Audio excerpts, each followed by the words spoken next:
on the mind. Just start with the mind over matter sort of, yeah, right. It's a little bit weird to see myself on the screen, but that's okay. Just remind me of this stupid filter that I have. Not meant. I still do not able to get rid of it. Right. Initially, I want to start these classes because after the pandemic, I have done tons of great assessment for people who claims to be disturbed by spiritual issue, or some people claims they can speak to God, angel, demon, or even spirits, and or some even claim themselves can have direct contact with extraterrestrials. Like, what's like, you talking about alien? And they say yes. So this is what pushed me forward to do this class. Definitely not so much about the money, because it cost me a lot of stress that I personally feel didn't worth the stress, because it took me like 2 weeks to summarize and compress everything into one tiny presentation that is going to last for 2 hours. These 2 hours, I need to talk about the different highlighted points in regards to what I have learned in the past 20 years. Do you know how much do I need to thought about? And even during my sleep, I dream about giving this presentation to students. So it wasn't, and as you all know, I'm still working full-time. So before the Christmas period, everyone just want to wrap up everything and pack and leave their job before the holidays. So there was tremendous of stress that I had to go through, because I am worrying that once you pay, it is may as well worth the value of, and you get something out from this course.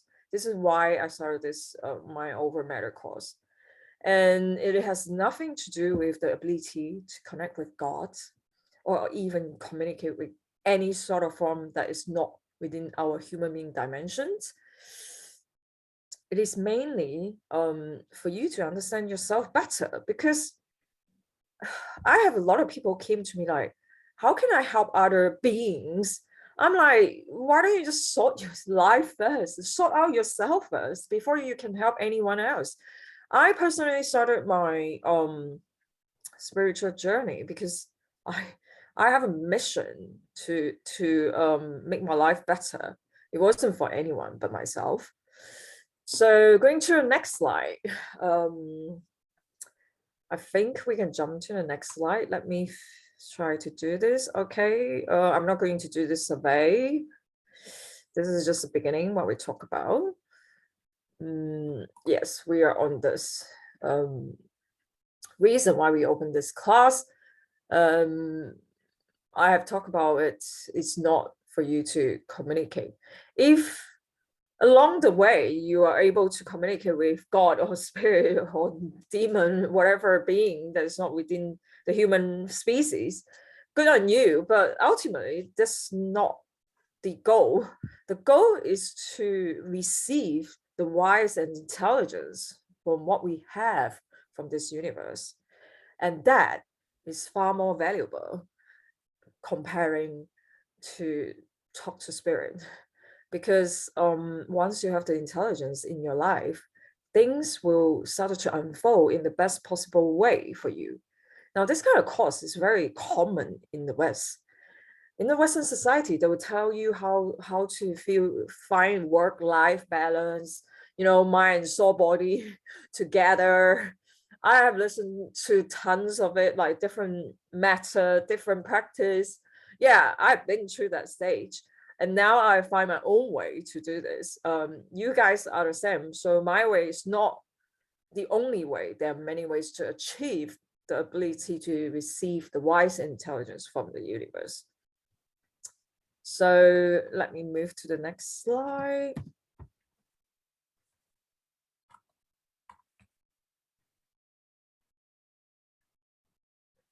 Disclaimer.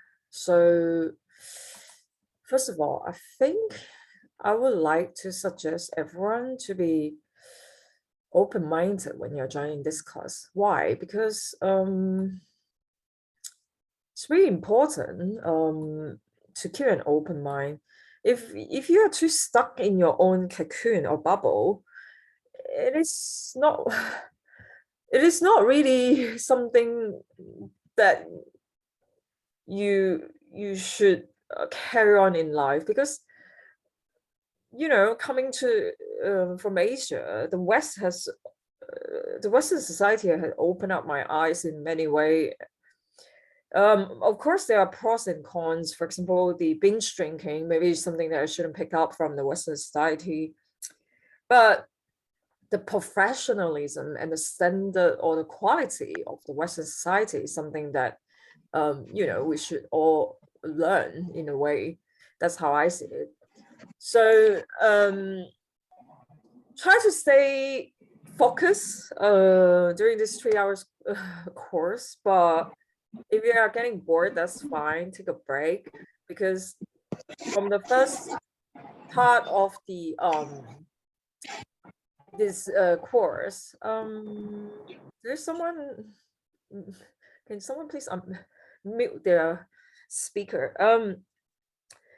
Yeah, thanks. So the first part is more focused on theory only until towards the end of this course is more towards the practical side. And a lot of people gave me feedback yesterday. The end of the meditation practice part was very valuable. So yep, we see how it goes. Like if you're getting bored, that's fine. Since this video is recorded, just go and take a break, take a smoke, and etc. But after this first 1.5 hours or an hour, we'll have like a small break in between, right? So moving on to the next slide.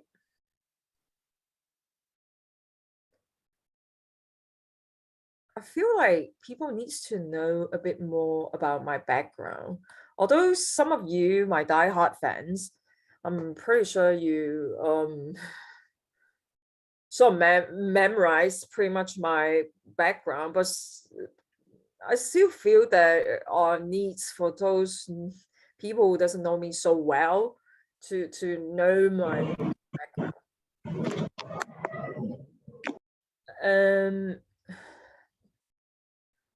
Dayton, I think you can put a setting to mute everyone upon their joining, so that we don't get disruption during the class. Thanks. I think there's a setting. Yeah.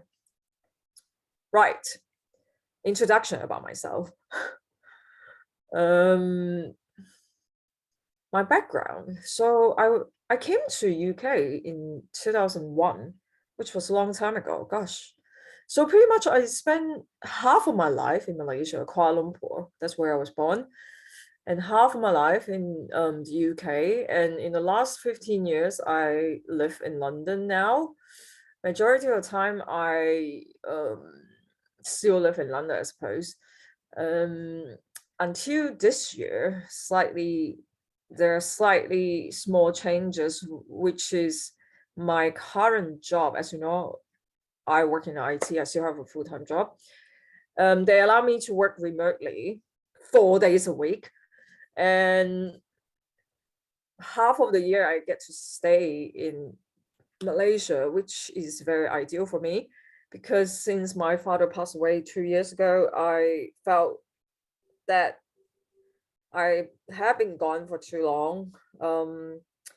I should probably, spend more time with my mom, who's so close to me, as my family member. So I graduated in a university called Bedfordshire. No one would have heard about this because it's not the top 10 uni. But yeah, so if anyone uses Salesforce, I'm a certified Salesforce admin. This is not a very common tool in Asia, I suppose. but it's probably more common in the Western society.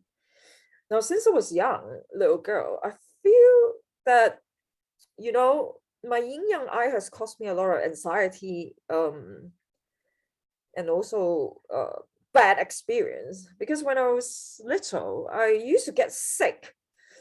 So, for example, my dad took me to football matches, and I can't go out after certain hours because if I'm late to home, I start to have fever and all these kind of crazy things like illness will happen to me. And how I used to see ghosts, they are like shadowy figures. They kind of creep me out because they just stand there and you kind of able to see the gender, the age.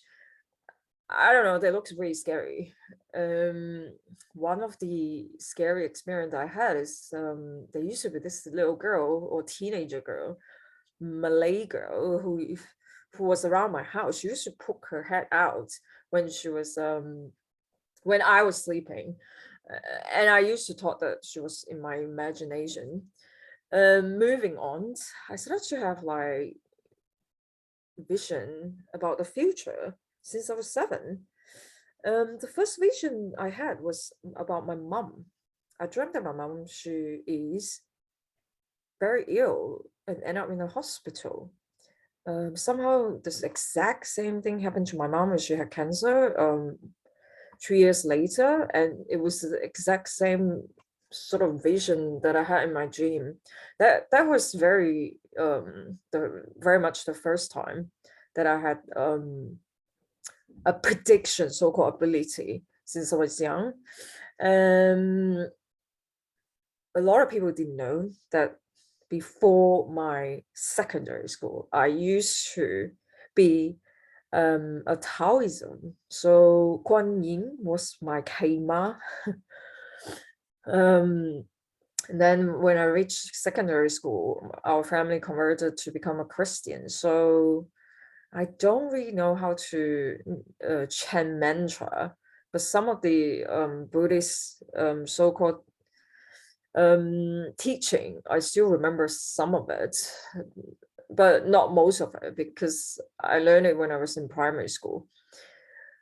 Now, as I said, I have done soul searching all my life just to improve my life or myself in general. So there's a psychic school in London called London School of Psychic. You can actually train to become a professional psychic, which I didn't do the course, but I attended several or number of short courses in this psychic school. A lot of you didn't know that I actually have learned tarot before, but not in a very professional way. This is why I haven't told anyone. I also have learned psychic mediumship. This is about how to connect with spirit, and when you see a spirit, how do you speak to them, or what, try to integrate their messages. Like that's what they teach in this class. Western astrology, which is about all this Capricorn, Sagittarius, sun sign, moon sign. I still read a bit of them, but not in a very sort of professional way. And also some of this oracle card or angel card courses, all these like very short-term classes. I attended quite a few of them. And what people didn't know also, I attended the famous Joey Yap online course too. I've seen Joey Yap in London while he was conducting a 3-day class in one of the hotel near West London, and it was quite beneficial because to me, now that I use my psychic power to do prediction, however, sometimes the message is not very clear. For example, they give you like a day, as in the above sky officer, that's what I call them, the higher dimension being. if they give you a number 3, like, is that 3 months, 3 weeks, 3 days, or what exactly it is? This is, so it's very hard to integrate. Sometimes I do need other tool to help me to clarify what vision I've seen. So you can use Oracle card, you can use all these other different methods, including Western astrology and 八字. So I've learned a bit of 八字 and feng shui from Joey Yap team. And by chance, this is absolutely by chance, at the age of 27, I was taught with white witchcraft. I'm sure that any one of you here should be quite familiar with the term Bomo. Now, this is something that I learned from my uni mates. My mentor, she went to the same uni and same class as me. So we kind of spent 3 years together. I've known her for all my past 20 years, and that's my 师姐. So she's a bit like my mentor, and exceptionally, they taught me how to practice some of this witchcraft, which wasn't my initial intention, because I was only looking for love. At that point, I just want to improve my shit luck in love. But somehow the universe has a very strange way to make you to what you can do best, which was the case. And then about 20 years ago, I have read people through video or pictures or some other ways in person to talk about, to connect with the dead. Oh, it's just like a Sixth Sense movie. I can see dead people. That's how it started. So yeah. Finally, let's have a guess my age. I think yesterday class people didn't really guess my age. Well, this is what I'm going to talk about, the meditation and how meditation can make you look younger. Literally, it's 10 years younger. If you practice properly meditation, and if you do it every day, it does help your blood circulation in a way. I am actually born in 79, so I'm turning 44 in 2023. That's my real age. Voila. Wow, someone guessed me 47. Do I look that old? Really? Oh, that's new. Great. Yes, let's move on to the next slide.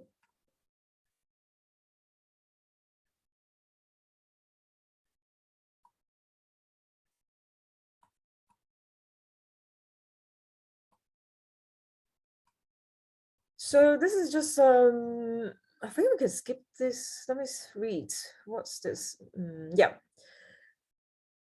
So this slide is actually this this information is coming from Carl Jung. I believe like he was if any one of you doesn't know who Carl Jung is, I'm going to explain my next slide, because most of he's basically the one who created all the beliefs about human psychologies, about human conscious. Carl Jung, yeah.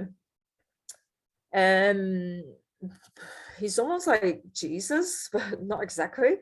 So he's a beginner or the starter of all these human psychologies. And it was in the 1800 century. Whatever he discovered during the 1800 is still very much beneficial to most of the people or human being of these days. Now, the conscious mind, which is probably about 5% of what we're going through in our life in general, it's just like a two-layered. So on the top layer, what we can see with our 5 features or our consciousness within our eyes, ears, nose, mouth, you can taste it, right? So you're aware of what kind of taste this nasi lemak is, whether it's good or bad. It's obvious. Those are something that is very conscious. However, the subconscious are more towards your heart feelings, like your behavior. So it's all controlling our subconscious mind in many ways, are controlling our body, our mind, our soul, literally everything like that happened in our life, past, present, future. It's just a lot of like area that we haven't paid much attention to. It kind of secretly working behind the scene, if you know what I mean. So that's the breakdown from Carl Jung, and is what he wants to say. So we can go to the next one. Conscious and subconscious.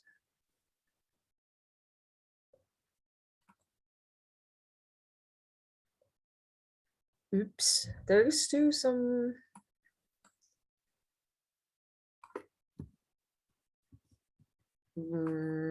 I think this, oh yeah, it's coming out now.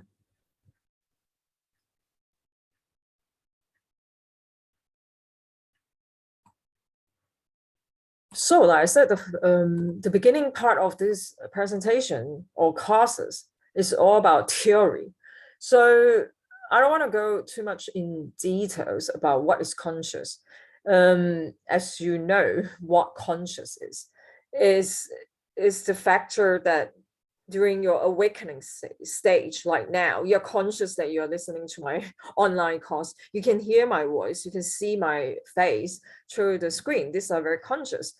Subconscious or unconscious was more deep down, something that is more related to your emotions, your thoughts that is not very significant, your instinct, you know, the memories that you had in the past, for example, your upbringing, your cultural value, your perception about life. These are very much like in the subconscious level.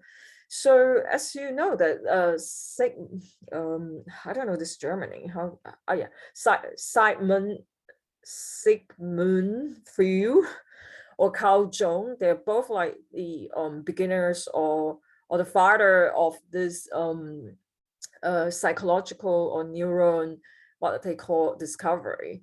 So they have talked a lot about, especially Carl Jung, who's one of my favorite or my idol, because the first time I discovered Carl Jung was through a book called the Dream Interpretation book that is written by Carl Jung. Because at that time in uni, I had a lot of dreams. I dream every day. So I went to bookstore, or it was a present for a friend during Christmas. I can't remember, too long ago. And I discovered Carl Jung, and then I started to study about him. He is quite a person. If you read about his biography, he is pretty much crazy, I would say.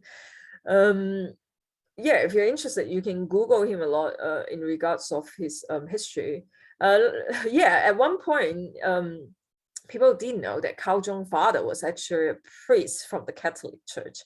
And he just hated the idea that the so-called God is controlling his life. And he was really angry with God. At one point, he dreamed that himself was so angry at God, he started to throw feces to the church. This is how crazy Carl Jung was. And he also believed a lot of Chinese Taoism learning, teaching, like Yi Jing, Yi Qing. And he had gone through all this like yin yang chakra learning. For a scientist or someone who believes in medical term, he is quite a spiritual person. This is why I find him and Freud is both like very crazy people, and yet, you know, you can still buy his book about dream interpretations if you want to. Until this day, he has interpreted 80,000 dreams, all sort of dreams that he had in his life. I would say he was definitely someone like crazy, but also very intelligent. And I believe that at one point he said that he felt like human being can connect with the devil and the so-called angel as well. There's like the dark side and light side of the human being. That was a very interesting part. Yeah, have a look if you're interested. I'm sure it will be mind-blowing of some of his theory. Yes, moving on to the next one. Let me see, collective consciousness. What happened there?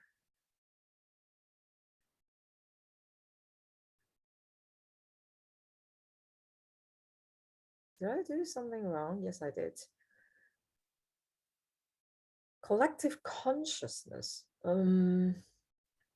Yesterday we talked about this, and it's very much about a group of people. So the collective consciousness is very interesting.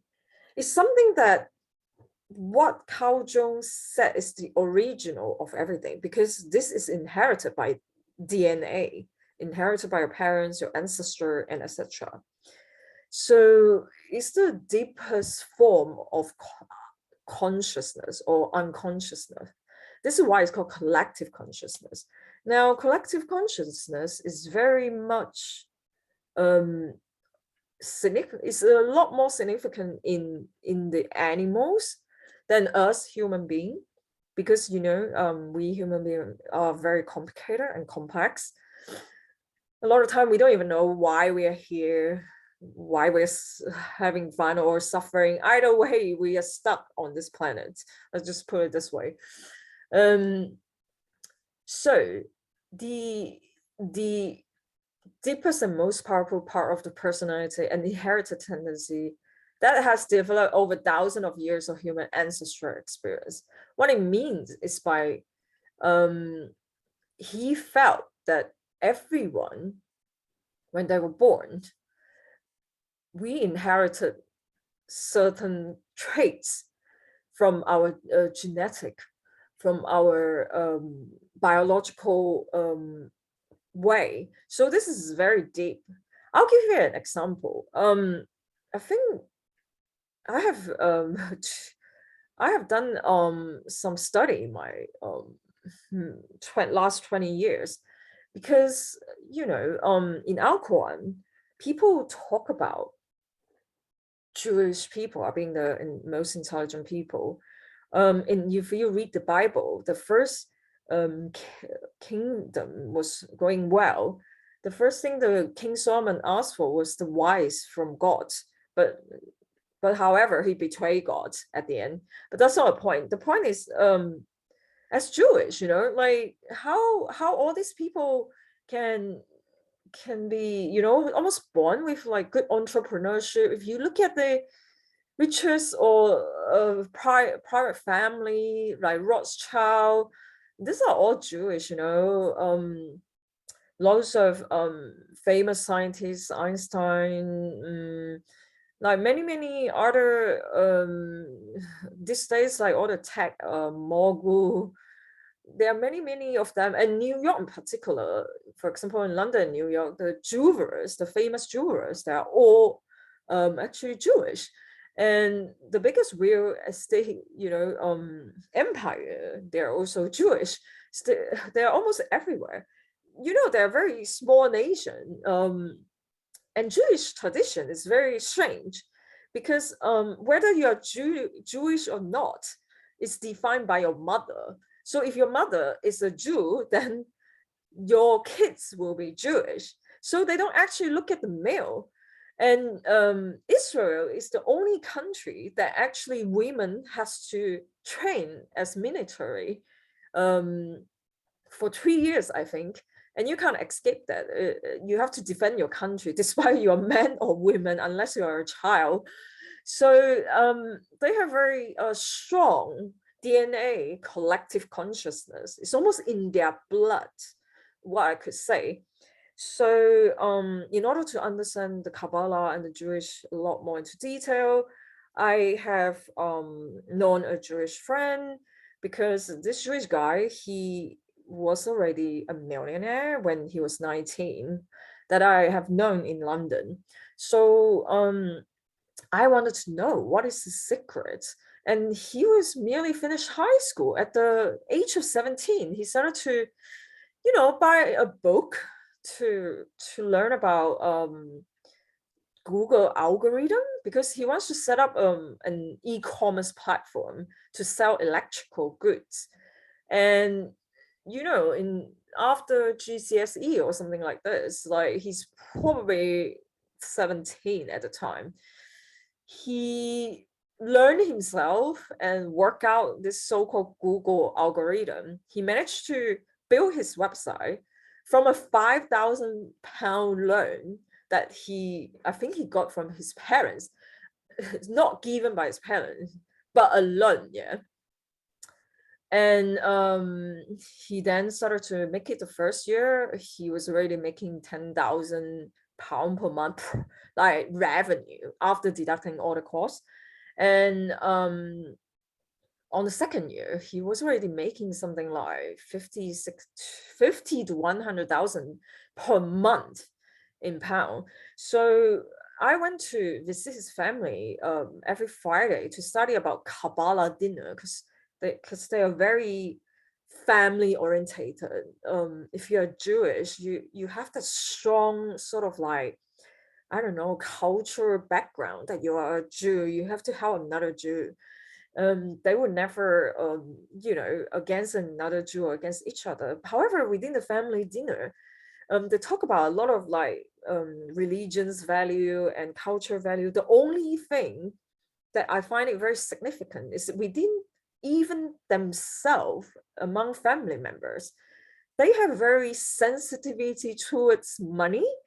So they have the money, but they still talk about how to use the money in a valuable way, or how to reinvest. Can you imagine you grow up with parents telling you at the age of 5 already, telling you how to do business? So there's a lot of like this so-called collective consciousness within the Jewish society, and I find it very amazing, because I don't see much in some other culture except the Jews. So this is one way to talk about the collective consciousness. Is inherited from all this DNA or genetic from our ancestor. We all human beings are able to connect with each other on the fundamental levels.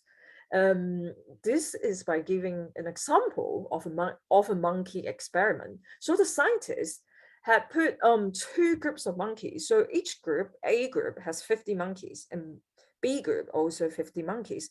Now, throughout the experimental period, they separated these two groups of monkeys. And what happened? The first group, they selected 10 monkeys and trained these monkeys to wash the walnuts before they can eat it. Oh, actually, it was cashew nut, if I'm not mistaken. Either one of those, cashew nut, walnut, doesn't matter. So one of this cashew nut, just they train the monkey to wash it before they can eat it. So the 10 monkey, after a certain period of time, they understand this is the best way to take the cashew nut or walnut. And then these 10 monkeys were put back to his A group. So these 10 monkeys started to behave in this way. And then the rest of the monkey are slowly adapting to this behavior. They started to wash the walnut before they can eat it.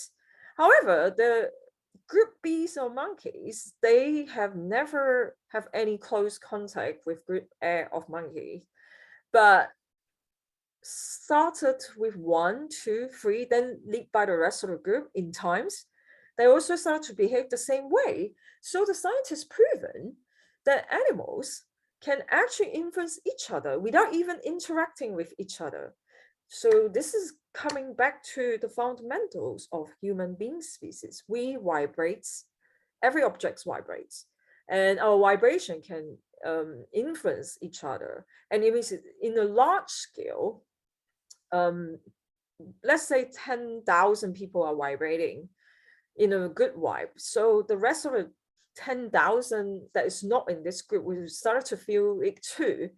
This can be proven by the group healing session that I had. People start having dreams about me. People start feeling better because everyone is starting to vibrate in the same way. And in the same exact way that how during the past 3 years in this pandemic, most of the human being, us, being corrupted by all this negative news coming from the social media, all this negativity, heaviness, like unfortunately that is vibrating in the entire planet.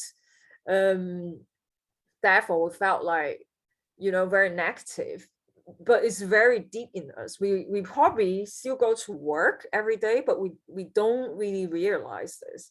This is what the collective consciousness are all about, and it's very powerful. It is something that the animal has it. For example, during tsunami, groups of animals started to migrate, including elephants started to run uphill. All these birds or rats, they start to migrate to higher land. Why? Somehow the animals, they live in the nature. By nature, they can feel when the earth has some sort of changes or some sort of risk or hazard is coming to them. They can feel it way earlier than us. By then, when the animals already migrated to the highland, we human beings, the technology hasn't detected any issue coming from that, or a tsunami that is coming. When the time we found out, it was already too late. That's why so many victims, so many people passed. And however, I would like to talk about like how to connect more with what we already have. We are fundamentally built today. So yeah, that's just the theory and the basic understanding about what collective consciousness, subconscious and conscious is all about. Yeah. Ooh, the famous quote.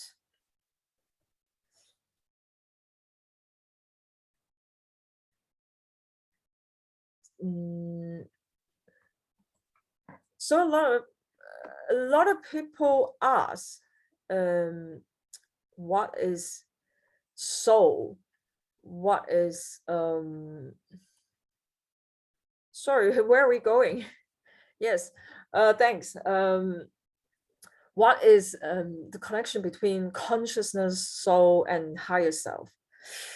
Now, this course is all about mind over matter. So my conclusion after went through all this spiritual journey, trying different things out in my life, I realized that our conscious, subconscious, and soul and higher self is basically the higher self here in Chinese. Yesterday class was referring to 元神, and then soul is like 灵魂, conscious or subconscious is like 我们的潜意识. These are the same thing. They're just in different label, in different field, but the fundamental of how it works, it is the same thing. For example, our third eye, well, a lot of people say this is third eye, but in a scientific term, this is called pineal gland, and it's actually, biologically, we have this. It's like an eye that is hiding behind two eyes, and it is there. Have a look. They're very tiny. And I forgot what was the function for, biological term, but I know a spiritual term. What is this function for?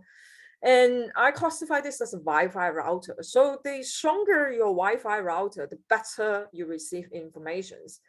Very simple example, if your Wi-Fi is slow, your router is outdated, your internet can't work fast, your internet have glitches all the time, it's just not loading properly.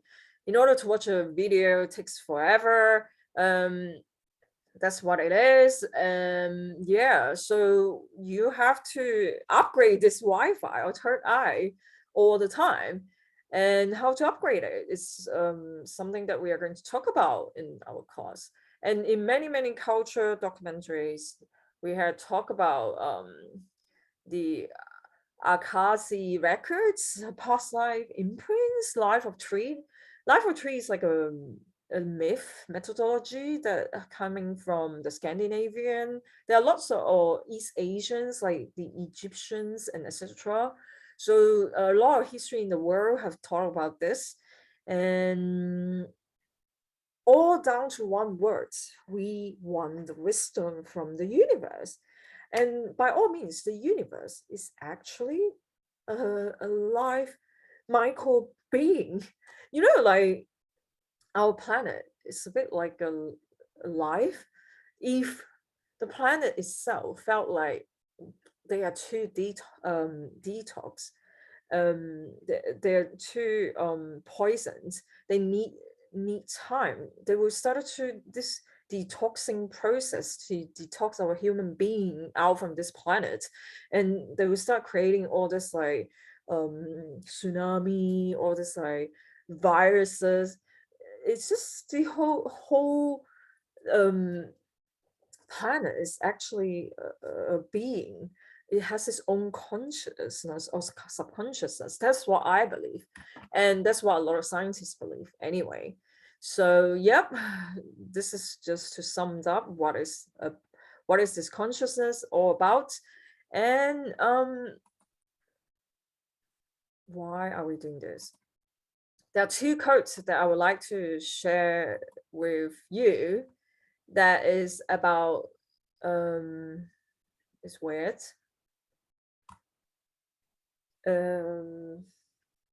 I think I keep pressing something wrong, sorry.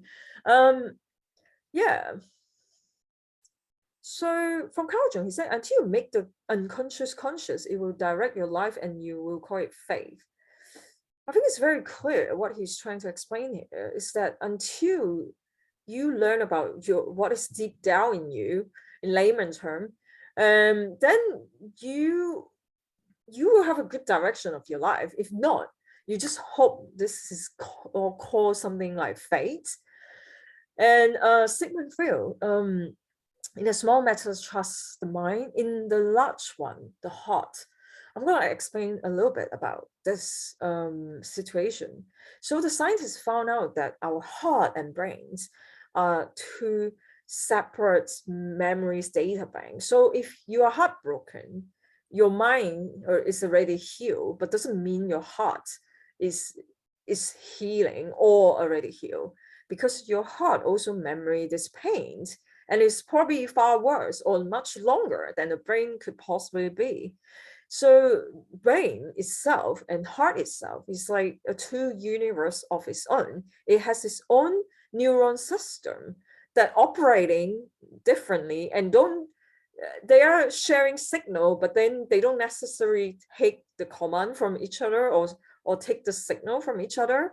So that's how crazy it is. The scientists discover. Yep. Which is something that we'll talk about after this. The wisdom of the universe. Now, a lot of people said about the wisdom of the universe. Yeah, what exactly does that means, or even means? And well, if today your life is great or excellent, doesn't mean it comes by luck. Okay, some people will say, oh, sorry, but life is unfair. Some people, since the day they were born, they already had a lot in their life, which is true. In London, or in the UK in general, the private school student, the very posh private school student, one of the famous one, boys' school, is called Eton school in primary and secondary in the UK, and where's Prince Williams or Prince Harry will go, all the famous royalties in the world will go to. Even the Sudan from Brunei, his son goes to one of this school. And you know that people that I met came out from this school. They are very competitive. One of my friend went there, and he's Korean. He looks like a model. He graduated from Cambridge with first class in maths, and he looks like a model, and he got six pack.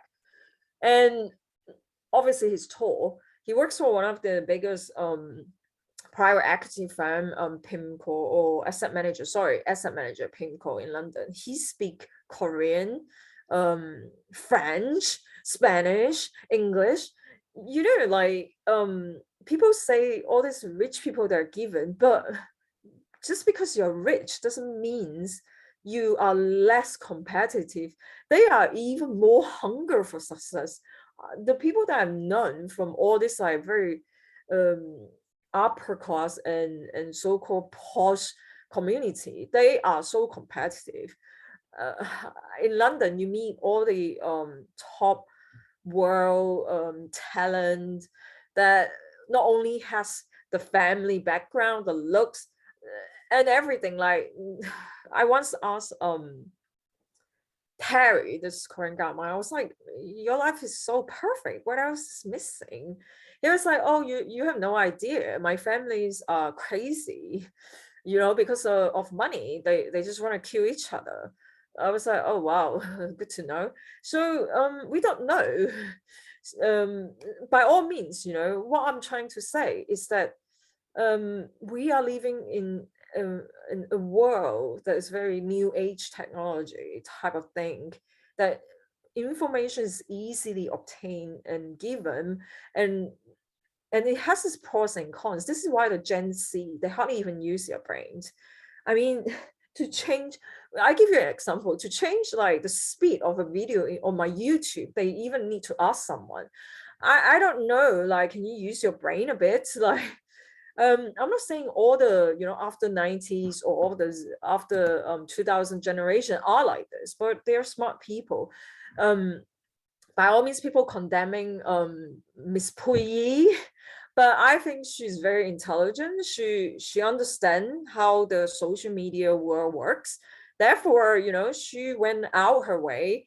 And given the fact that she is probably the only person in Asia who dare to go naked, she know, regardless, she'll bust the entire social media. There are many ways to make it these days, way easier than our ancestor time, where we need to get rice. We actually need to plant the rice and wait for it, and praying to God that so that the raining season won't come, or the drying season won't come. You know, there's a lot of uncertainty, but this century, a lot of opportunities, but the competitiveness also went much higher. Therefore, you need to use your brain most of the time and become wiser and smarter and more intelligent. Everything's become so competitive. The universe itself has a lot of like what I call data storage space. So you can receive this information if you prepare yourself and your Wi-Fi router signal is strong enough to actually receive all this information. If not, you know, you can't change your life. Nothing will ever change. God does not come to you and spoon feed you and say, oh, here's the rice, eat my child. I mean, the Jesus or the Buddha that I know, or at least I encounter with, they are never like this. They will not say, sorry, child, like please, you know, here's the food, eat it. Jesus may say like, I will clear your sins, but sorry, I'm not going to help you to eat. I will find you a way if you are going into trouble, but you yourself still have to solve this puzzle out by yourself. So I want people to understand this course is not about, it's about connecting yourself to become more in tune or aligned with your inner chakra. It's not about having the ability to predict the future or to communicate with the dead or the gods. um I mean, you're not having a profession as a psychic or medium like me, so why do you want all this ability before you even thinking to help anyone else? Just help yourself, improve yourself, make yourself, your inner self or soul better, smarter, vibrate in higher dimensions, and your life will change. Yeah, and this is all within us. We have the capability to do this, because you have the conscious, you have the subconscious, you have the collective consciousness, which is all built biologically in you. So take this advantage and work hard, and think about, all the famous scientists, astronauts, and the inventor in the world. Have you ever thought like how these people came out with an idea to go to the moon? How do they even build a rocket? Like, how do they work out the equations? Okay, they're genius, but where is this genius idea coming from? There you go. This is what Carl Jung actually said. He said, you can receive this information from the universe. And Einstein has one claim, like he knows a black hole, but they're so much bigger than what he were able to see. And yeah, like even a scientist cannot say we are the only universe in here. There are many, many more universes that we don't know or we haven't discovered. It's all up to us. And with your mind, you are not restricted by the gravity, just like the earth. We have to, like, our body has to stay on the earth. If not, like we got flew out to the space. We have to stay within the gravity. And our mind can do a lot of things. What I meant by imagination is for good output. It's not for you saying, oh, I can connect to God. There are many people tell me they can connect with God. And then I asked them one very practical question. So what can you tell me about me? Nothing. Okay, second question. Have your life changed? Like, no, not significantly. What good does it bring you if you can connect to God? The God that I've known, they won't spoon feed you. In fact, they will even test you to your utmost and see if you are able to pass this test. And if you get anything easily, including wealth, health, fame, whatever, most of the time this is not God's act. You may as well watch out. It could be a demon, a devil work, a cult. So any possibility that is negative, the devil that I've seen in my life, they're very classy being. They actually are equally powerful than some angel, or even more powerful, or even God themselves. I can actually say that they're not really God, but they are almost God. They can actually have different form, whatever your temptation, urge, your dark side is, they manifest into that way. If you want money, they actually will bring people into your life and make you rich within nights. I'm not joking. And there are many coincidences in life that we can't explain, but however, for example, we can't control a pandemic. Okay, we have to let it go. This is the things that you need to know. Finding yourself, connecting with your higher self is finding the inner peace. It's not about connecting with God. Or you can say, yes, I'm good. I'm connecting with God. Okay, good on you. But this is not the focus. The focus is ultimately you want to find the life balance. And once your mind is still, you're balanced, you are not get caught up with your own drama in life or other people's drama or your past life trauma or this life trauma, then you are balanced. And when you are balanced, you can manifest a lot of like goodness or this effortlessly. Even if you don't manifest, the best thing will come to your life. And this is the ultimate goal. You need to find peace and the mind that is still, and you have this whole chakra aligned. Because It's very in Taoism, they have teaching about work on your qi mai. I don't know how do you call it, or I don't know, neural system in your body, like how you use qigong, all this stuff to balance it. But that's like really hard work. But if you open up this, you aligned, your whole seven chakra will align. That's how powerful your mind is, right? So moving to the next slide.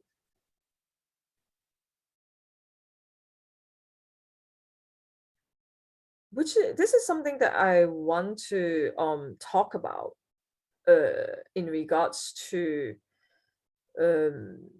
the differences between the stages. I wanted to say that I am amused with people imagination, because on many occasions I receive people sending me messages. It's like they just started meditation. They were telling me that, wow, after one day they connect with God, angels, or spirit. I'm like, what? After one day, really?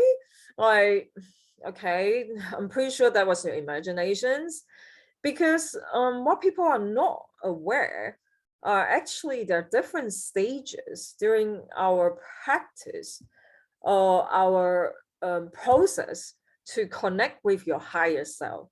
Let me explain a little bit. Primary, this is the beginning stage. Your daily life, once you practice this connecting with your higher self, is, I think we missed out a slide. Sorry, before I go to this slide, let me go back.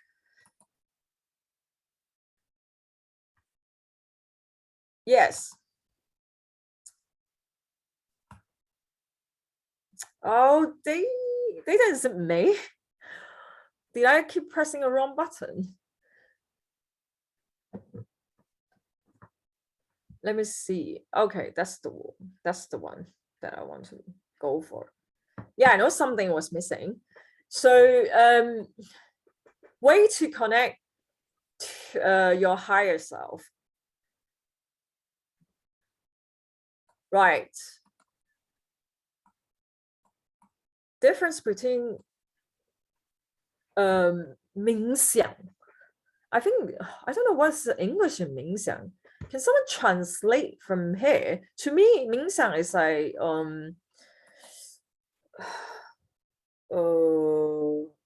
yeah, to me, 冥想is definitely meditation, visualization. Yeah, we could say, I don't know. I don't think this Zen is probably the word for it. I think 冥想is part of meditation. Mindfulness meditation, thanks, that is the word. Yes, it's called mindfulness meditation, called 冥想. Way to connect with your higher self. So sorry, there's a bit of error here. Let me just call never mind. The Zazen here was referring to mindfulness meditation, which i.e. is actually the 冥想 that we're referring here. So the meditations and the mindfulness meditation are two different things. So the meditations is actually I will correct this like before I send out this PowerPoint presentation, because this slide was done by my assistant, but I didn't check. I forgot to check this slide.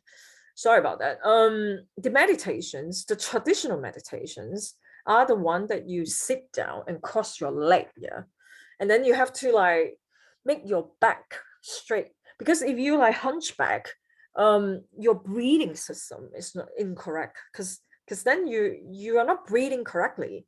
You don't feel like your whole body is in one straight line. It's not aligned. That's why most of the meditator, they have to like sit upwards and breathe in, breathe out, which I'm going to teach later.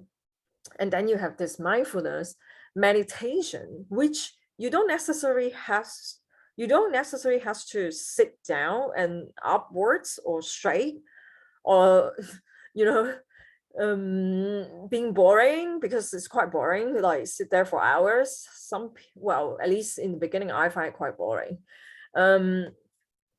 But it's probably just try to relax your body, clear your mind, lay down, or while you're walking, while you're sitting, doesn't really matter. Just somewhere that you can do when you are relaxed and your mind is clear, and you have this guided meditation, the Hertz meditation. So guided meditation, I'm sure you guys have heard about this, where a woman is kind of mumbling around the background, like they were talking about this you're guided to this universe, you're here with the universe, you're vibrating, like they're kind of mumbling. It's not really talking to me, just like background white noise in a way. Hertz meditation is like they have different musical voice vibrations. It's like 512 hertz, I think it's called, or 312, something like this. Like you can find this on YouTube, and when you listen to them, guided or Hertz meditation before you sleep, somehow your subconscious is not sleeping, right? It's just you, your body, your mind is sleeping, but your subconscious aren't. Somehow, after you listen to it over and over a night, it will get to your subconscious mind. These are what the mindfulness meditation are for. And the traditional meditations is the one that you sit down there. So this is one way to connect with your higher self. Hypnotherapy, I've done this, it's quite fun, because you lay down in a very comfortable room and it's very quiet. There's some kind of ambience like making you relax, and then you have this like practitioner that she or he will start talking to you very slowly.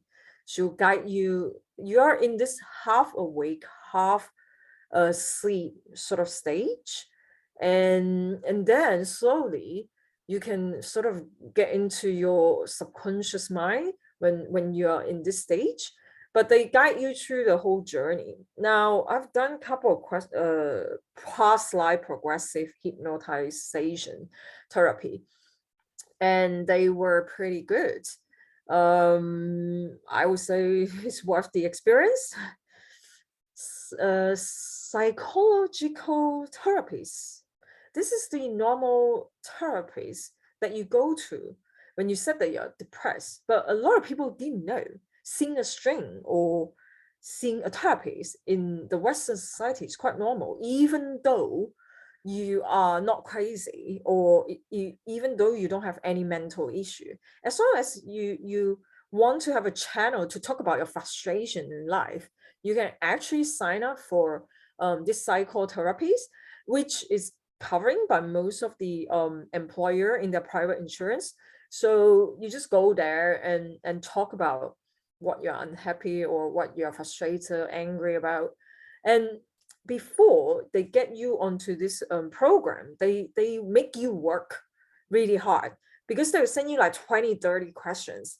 They want you to list out what was your unhappiness since you were in your childhood, the day that you remember what happened, and everything into detail. So while doing this Q&A, you started to review your past. You started to think about your life and what exactly you weren't happy about. So this process helped you to connect with your inner self, which is your higher self, a lot better. And also the law of attraction. Now, this is something that Oprah Winfrey make it as a big deal, because in America, if you talk about law of attraction, everyone read the book called The Secret.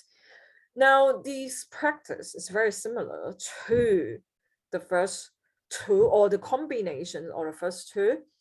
You basically visualize yourself, what the future will be. Now, a lot of people said that I visualize it for days, like weeks, months, even years. Like, how come it didn't happen? Because they don't feel it. Remember, our brain and our heart is two separate organs. They have their own system to keep memories. So if you want to dream about you become a millionaire one day, you have to feel about it too. Or if you want to dream about or visualize yourself getting cured from cancer, you also need to feel how it's like when you are getting cured from cancer. So in the Law of Attraction, The Secret, this book, there was one incident. A guy was in sort of like disability that he can't move his body after an accident. So every day he was imagining and also feeling that his toe will move a bit. It's a bit like Kill Bill, you know, when you see Uma Thurman, she was moving her toe like a little bit. It was that kind of concept. Yeah, he then started to move his right toe and then left toe, and then days by days, week by weeks, months by months, after a year or two, he finally managed to move his leg. So what he called was this medical miracle, because the doctor didn't think it was possible for him to walk again, and eventually he did walk again and be mobile again, where he started to talk about how the secret, you know, the law of attraction helped him to recover. And that was one of the story I read in The Secret. I hope it's real. I have practiced it myself. I think it's real. At least it works to certain plan that I wanted to happen in my life. Right.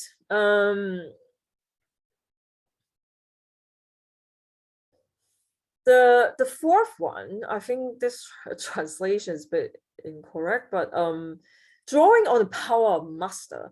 I think what it meant here, not I think, what it really means here that I'm trying to break it down for you is that you using or external force from a master. So for example, a master, a guru, a sifu, all these kind of people who has ability, they can give you certain energies, including me. Actually, I told this in I told this in the student class from yesterday. People saying they when they started the class, they feel like vomiting, they didn't feel well. I asked, are they sure not because of my voice make them vomit, because it's so disgusting to hear, or what? And people like us vibrates, people who have certain higher energy, they vibrates in different level. So you can actually not borrow, but ask for this kind of support from the master or sifu. But this kind of supporting power, whatever you want to call it, is never long lasting. I personally, I don't know about other teachers, but I personally do it when the people really hit the rock bottom. Then I just give them a lending hand. I just pull them up, and they need to have someone to help them externally if you are really hitting the rock bottom and dying. So these are the people actually need external force, because some people are very ill. For example, they're sick, they got cancer and in the final stage or something. You don't expect this person who is in agony still, you know, trying to be positive, although some people can do it, but most people can't. So they need some kind of external force. And I think what it means by drawing on the power of the master means like using the support of ex-master to go through this external sort of force to pull you up a bit. That's what it means here. You can go to group healing session, doing some ritual. It helps, at least temporary wise, until you get back on your track. Yeah, until you're getting back on your track, you need this kind of external forces. That's probably one way. I'm sure that people also heard about like asking 师傅 or 师傅帮我开天眼. Excuse me, this 天眼, the third eye, has many different layers. It's not, even for us, the teacher, it's very hard to tell which stages or which level we are in, because it's limitless. You can never finish learning everything, and this one doesn't open so easy. Sometimes, it takes a lot to trigger it. For example, a person who had a near-death experience, then it triggered it. Or someone who had a very big trauma in their life, then it triggers it. Or someone who naturally born with it, then it triggers. Any master, they try to open it. It's just really hard. Even if you have that faith in each other, you can only help them to open up the door, but whatever comes in or this person receive, you can't control it, because every time when you open it, you don't know what exactly or the intention the person has. If the person has bad intention, it's just going to go south. I personally have done this, like, to help people. That was by accident. I didn't do it on purpose, because I didn't know that I was able to do this, like help people to open up their third eyes. But after I know I done it by accident, I have been more careful. Most of the time, I just ask people to do it themselves. But some people, exceptional case, they may need this for an X reason. I would do it for them. But even then, it kind of takes some time. It's not like I click a finger, okay, you're done. So yeah, that's what exactly happened. The last two was a lot easier. So like I said, in Taoism, there's a lot of teaching about your 命脉, 你的血脉, like 你的qi, all this qi, like how to exercise your qi. Then you can unblock your chakra and open up your third eye. This what it means is actually this kung fu stuff. It actually helped to connect with your higher self, because Tai Chi, in order to practice Tai Chi, you need to remain some kind of Chi balance. That's why I call Tai Chi. So while you're doing this balancing act, exercise, it kind of help you to align with yourself, because most of the time when we were growing up, our third eye is kind of blocked, or our pineal gland, in a way, it actually corrupted or poisoned by all the daily food that we eat, the water that we use, just all sort of things. Even the air, even the air is polluted. So this is why children is very easy to actually see spirit, because their soul is pure and they don't have too much complexity in their mind. Their mindset is very pure with good intention. This is why after 10 years old, we don't normally see the child saying that they see ghosts anymore. That's because they started to have like their own conscious, their own judgmental mind. They started to break it down to different things. This is why that we lost touch of our third eye on how to work on it. The other way is the tools about poker cards. Well, a lot of people ask me, how do you use poker card? It's a bit weird. How do you use poker card to connect with your higher self? So cards game, including tarot, angel card, including oracle card. The divine pleasure card here means the oracle card, and the oracle card normally means the one that you can. Oh, what have I done? Oh, yeah, here we go. These are all different kind of cards. So the tarot card is more complicated because it has 76 or 72 or 76, I can't remember, cards that you need to integrate, and you have the major card and minor cards, and you have to break it down to 7 cards to talk about your current, future, and past incident. So whoever learned tarot card, it's not easy. If you are amateur, a new beginner, you just use like the poker card. You can use the red and black. You ask the questions. You ask the questions, and then you can actually use it as the guidelines. For example, okay, am I going to have shit luck today? Black is no, red is yes. Maybe, you know, up to you how you want to do it. Angel card is probably something that you should get, because in each angel cards it gives you a message. So if you want to know what your higher self or the universe message for you, use the oracle card or angel cards. These are the two best. I Ching, astrology, 紫微, all this 八字, you know, all this or Qi in particular. Qi is one way to connect with the universe, because in Qi they have like 9 triangles, square, and you need to ask questions, and then the Qi based on what you ask, it will come out. Actually, it's quite accurate. I have learned this for a bit, but not in a detailed way. It's actually quite good, you know, it's quite accurate. They will give you yes and no answer.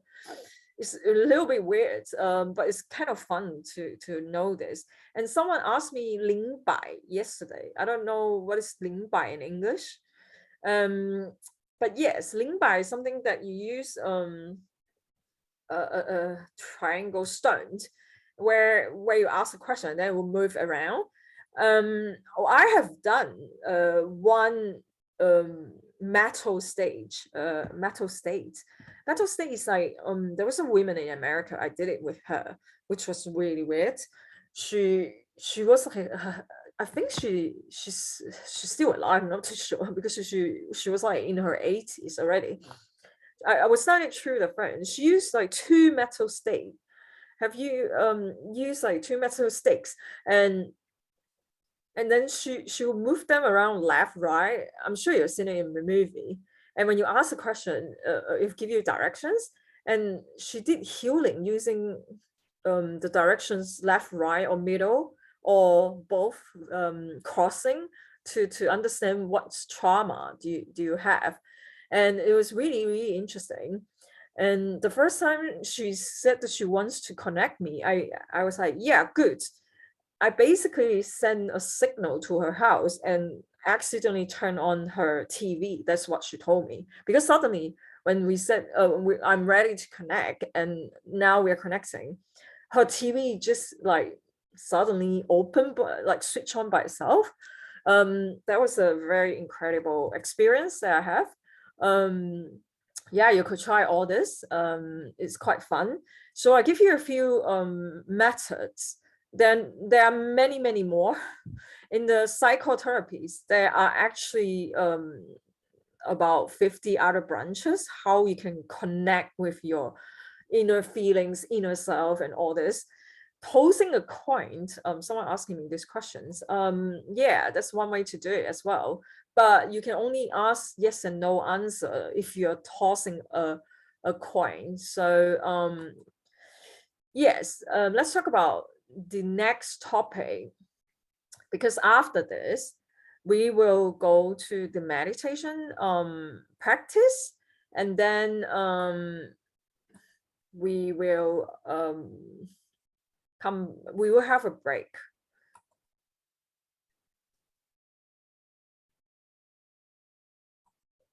Okay, let me load this.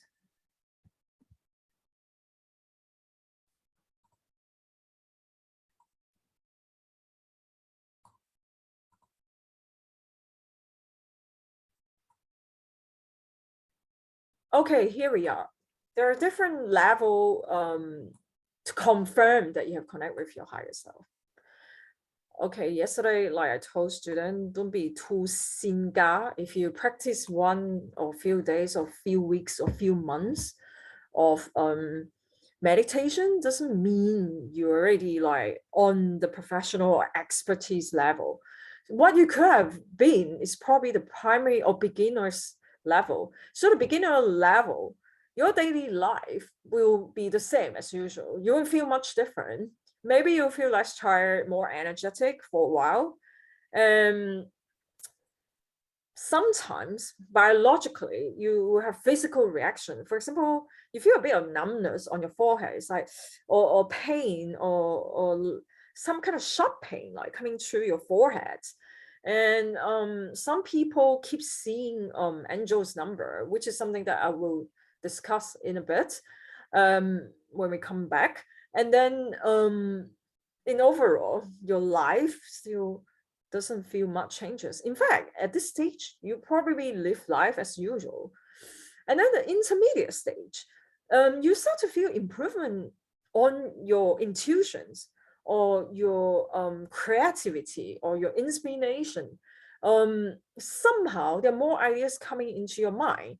Some minor doubt, an issue that you have in your life, or problems, or the drama that you can't solve. There's a drama you stuck there forever, that you can't solve. Somehow you find a way to solve this drama or this issue. I have asked my Western friends, when they do meditation and do it properly every day, at one point, there are different people told me, if they're doing photography, they become like really sensitive when it comes to color or lights, because photography require lights and shoot angle. They just like become more creative in that sense. Or there's an investment banker. So this investment banker told me he was trying to solve an equation in this mathematics modeling for the bank for ages. Like for 6 months, he was stuck on this one particular challenge that he couldn't resolve. But after he started taking all these meditation courses, after a few months, he managed to resolve this equation or this math modeling in his bank. So there's some other friends commenting they feel more calm. They used to be a lot more angry. I find this doesn't particularly work for me when it comes to anger, but some people does work for them, and some people felt like they have higher EQ, they have higher IQ. Some entrepreneur told me they actually felt they are attracting better opportunity, better investor, better like-minded people to work with. So that's the intermediate stage. Your life has started to change, and you become more sensitive. You can feel others people who are giving out negative and etc. And also you kind of like felt really uneasy around them and try to avoid them at the end. So it become more and more obvious. Advanced stage, you started to connect with other people consciousness, can sensing that people around you. You start even receiving message from God or other higher latitudes, which is unnecessary, because a lot of people, when they get to advanced stage, like the Western people, they don't talk to God. They couldn't care less about this, so that's probably when they have good like sort of like intuition. For example, they invest better in stock or share or Bitcoin, whatever you want to name it. You start to like dream about people that thinks about you, or you start to think about this person who hasn't been in touch for a while, and this person will call you out of the blue, and you'll bump into a person you would like to see. There are lots of way how at this stage that things will manifest, which I think is obvious that your life now is on track and everything just comes so easy and better now. It doesn't, you felt that there is a change, you notice it. So on the professional expertise phase or stage, which is what I call, you will be able to view the past, present, prediction, future, what I call. Normally, this stage is for people who first have like the karmic reason, which is something they already have or inherited since from their past life, or someone who practice so much that, I saw a documentary. This monk practiced 16 hours per day in Tibet, to get to a very, expertise level or stage. And that's how it goes. And there are limitless if you are at this stage, because I don't know, even myself, I discover more and more about myself, like how far my ability can go. Something that I don't know weeks ago or months ago, I still be able to, I still find it amazing, because I didn't know I can do a thing or X, Y, Z thing, but it happens to me. And if you're on the expertise level, you actually don't need to do all these manifestation, law of attraction, because the best arrangement from the universe will comes to you. It's almost like the universe, because you're connecting with the universe, therefore the universe know what best for you. Somehow all you need to do is just trying to, learn more wise within the spiritual realm. What is the spiritual wise? I have no idea. They're the topics are too wise, too broad, that I can't really, specify one thing. Whatever area aspect in your life, I would say, or even beyond your life, like higher dimensions, like ET, aliens, spiritual beings, goddess, there are lots of things to discover in the universe. I'm not too sure what in specific. Maybe you can even go back time to discover the Egyptians, for if they can, who built the stupid pyramid, because until today human can't do it. So yeah, these are probably, all the knowledge, the wise that you receive, and the intelligence from the universe, you receive it.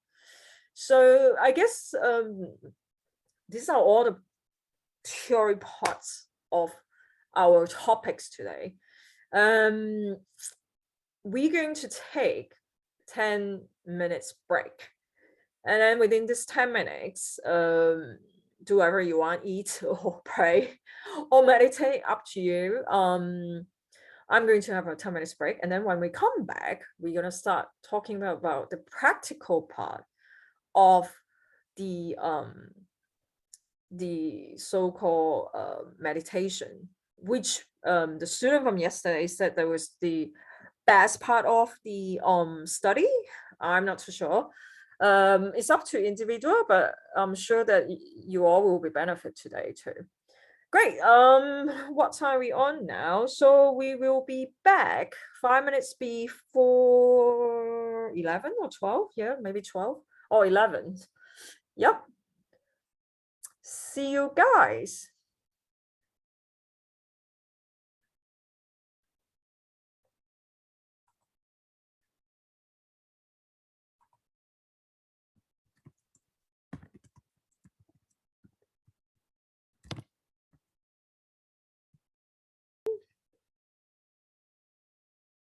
Are you sharing the screen?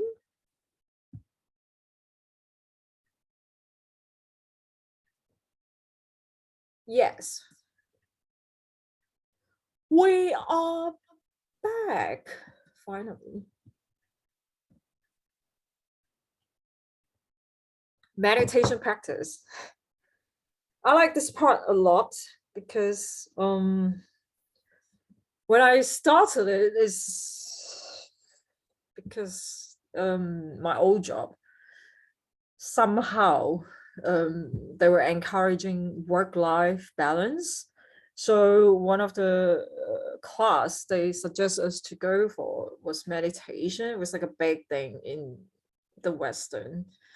And yeah, I went to Katampa Buddhist Center in London itself, and subsidized by my old job, because you need to pay for it. I do it every week for 1 hour per day. Oh, sorry, 1 hour, yeah, per day, and once a week.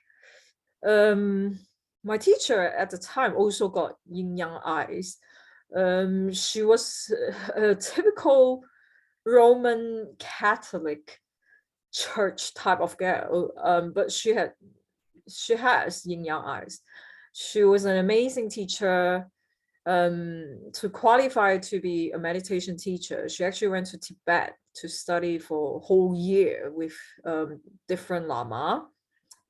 And one of the lama that she studied from was from Geylang, I think it's called Geylang something.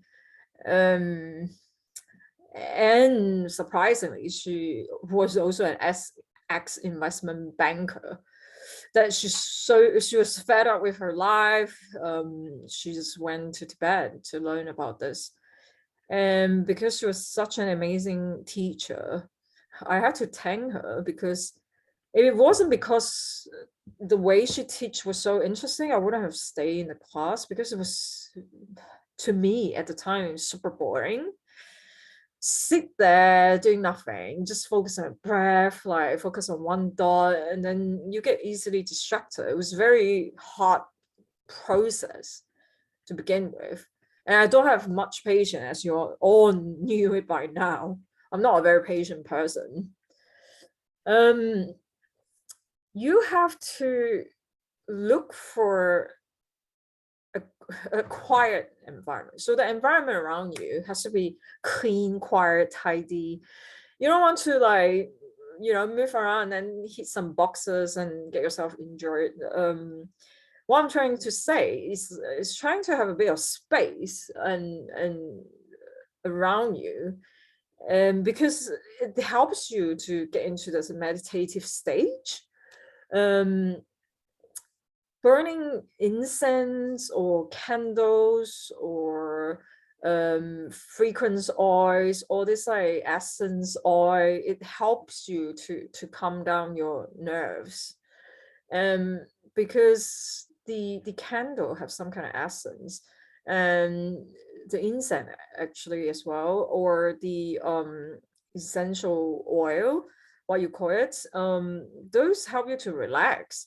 And I think in the future, I'm going to sell some meditation candles as well, and essential oil that helps people to get into the process.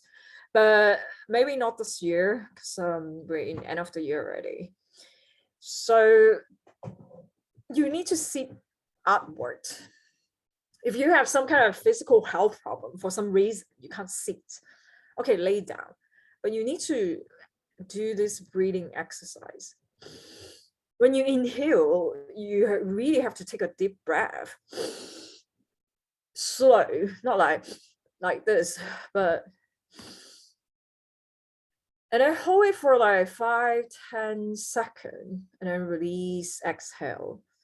And do this repetitively for like 10-20 times or 30 times. If the important part is to feel that your brain has enough oxygen. If you don't have enough oxygen, you start feeling sleepy. Some people say, oh, I was really sleepy when I did the meditation. Hello, did you do this breathing exercise properly? Because you have to inhale enough oxygen into your brain, then you feel the capacity of being stay awake, not like that you are constantly feeling tired and sleepy. So inhale, hold it, and then release, exhale. Inhale, hold it, 5, 2, 4, 3, 2, 1, exhale. Something like this, yeah? Inhale, 5, 4, 3, 2, 1, exhale. You do this like repetitively for 20 times. Then you feel like your brain now has enough oxygen. You don't feel tired. You're kind of awake. And try to focus on a dot or a point. Yeah, please don't ask me a question about what color is a dot or how big is the dot. Forget all this. Do it in your own term. It doesn't really matter, because what you need to do, Inhale through the nose and exhale through the mouth. It doesn't really matter, but for me, I normally do it inhale through my nose and exhale through my mouth. But sometimes I do it with my nose. The important part is try to do the breathing exercise. Hold your breath for 5 seconds. 5, 4, 3, 2, 1. Exhale. 5, 4, 3, 2, 1. Exhale. Yeah, now you can feel like you're getting into the momentum. Yeah, I'm feeling it. I would suggest you to do it in the morning for the beginner class, because during the night it's very yin, and some people have more sensitive nature, or some people have very weird imagination, or very like rich in imagination. They just started to tell me they're talking to higher being. I have 2 cases that I had access I've done quick assessment from them. 2 people was actually talking to the spirit. They are not really connecting with God or goddess. So there's a danger in practicing this. Depends on your intention.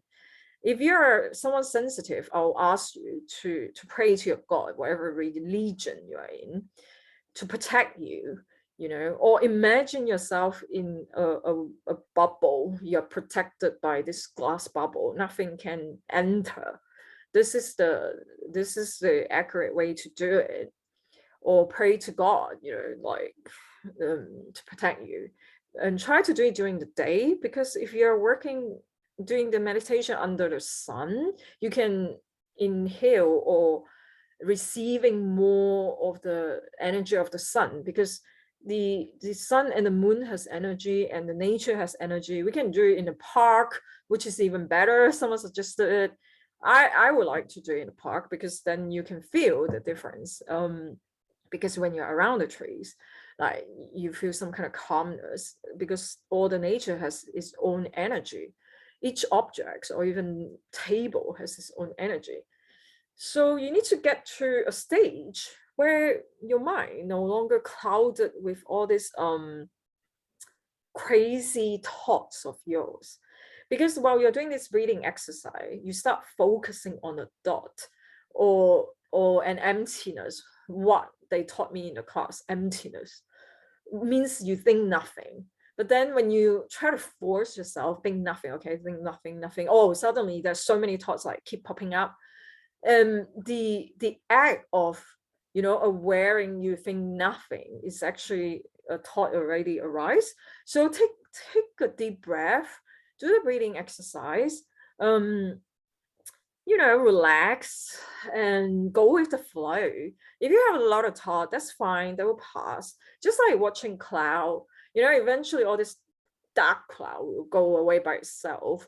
And once you reach a certain stage, is what I call the curving stage. Your mind is still at this point, like it started to get into the momentum when you're continuously focusing on your breathing.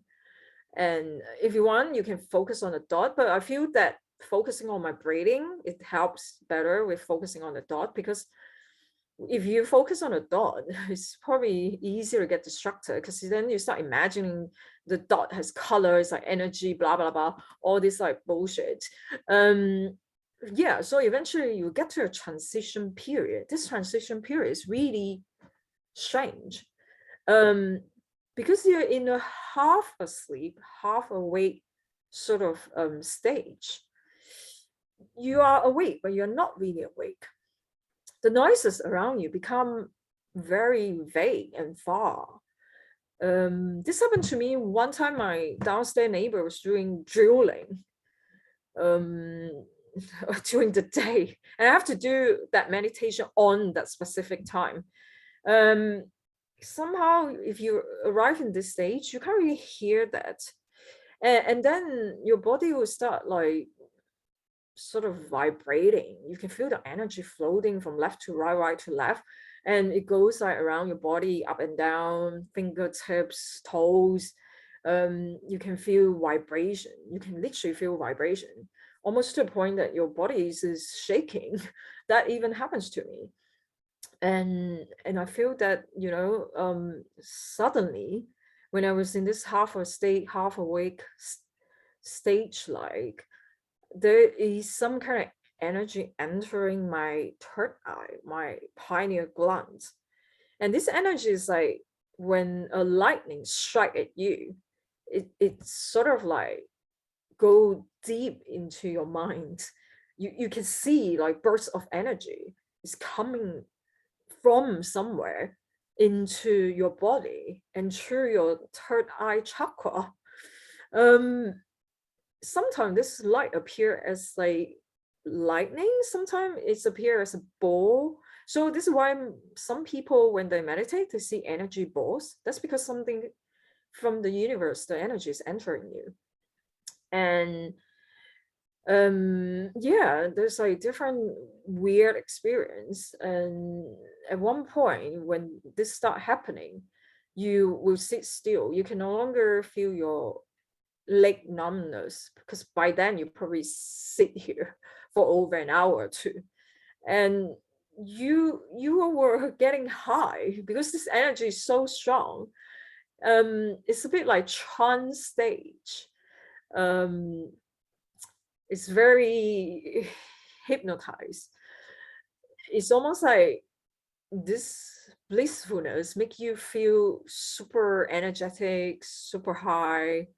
I'm flying on the sky. You can even see yourself outside of the planet, looking down, and the whole universe is around you. There's so much energy going on. And despite the fact that you might think you sat there for 5 minutes, but as the matter of time, it was over 2 hours. It happens to me.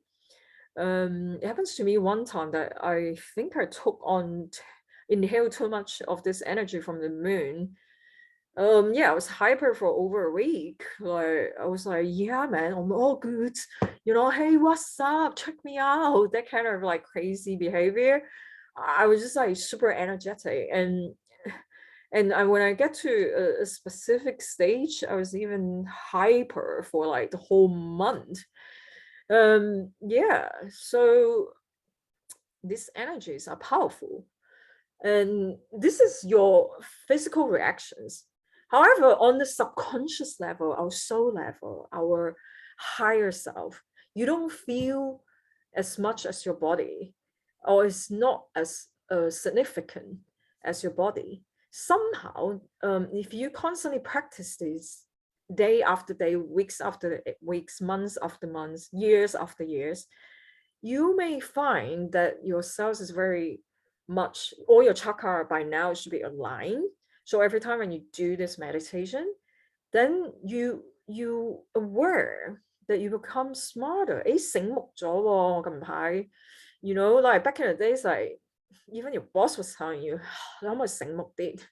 But then after a while, it's like, yeah, I'm 醒目啲咗. Like I'm more aware of what's happening or what's going around me.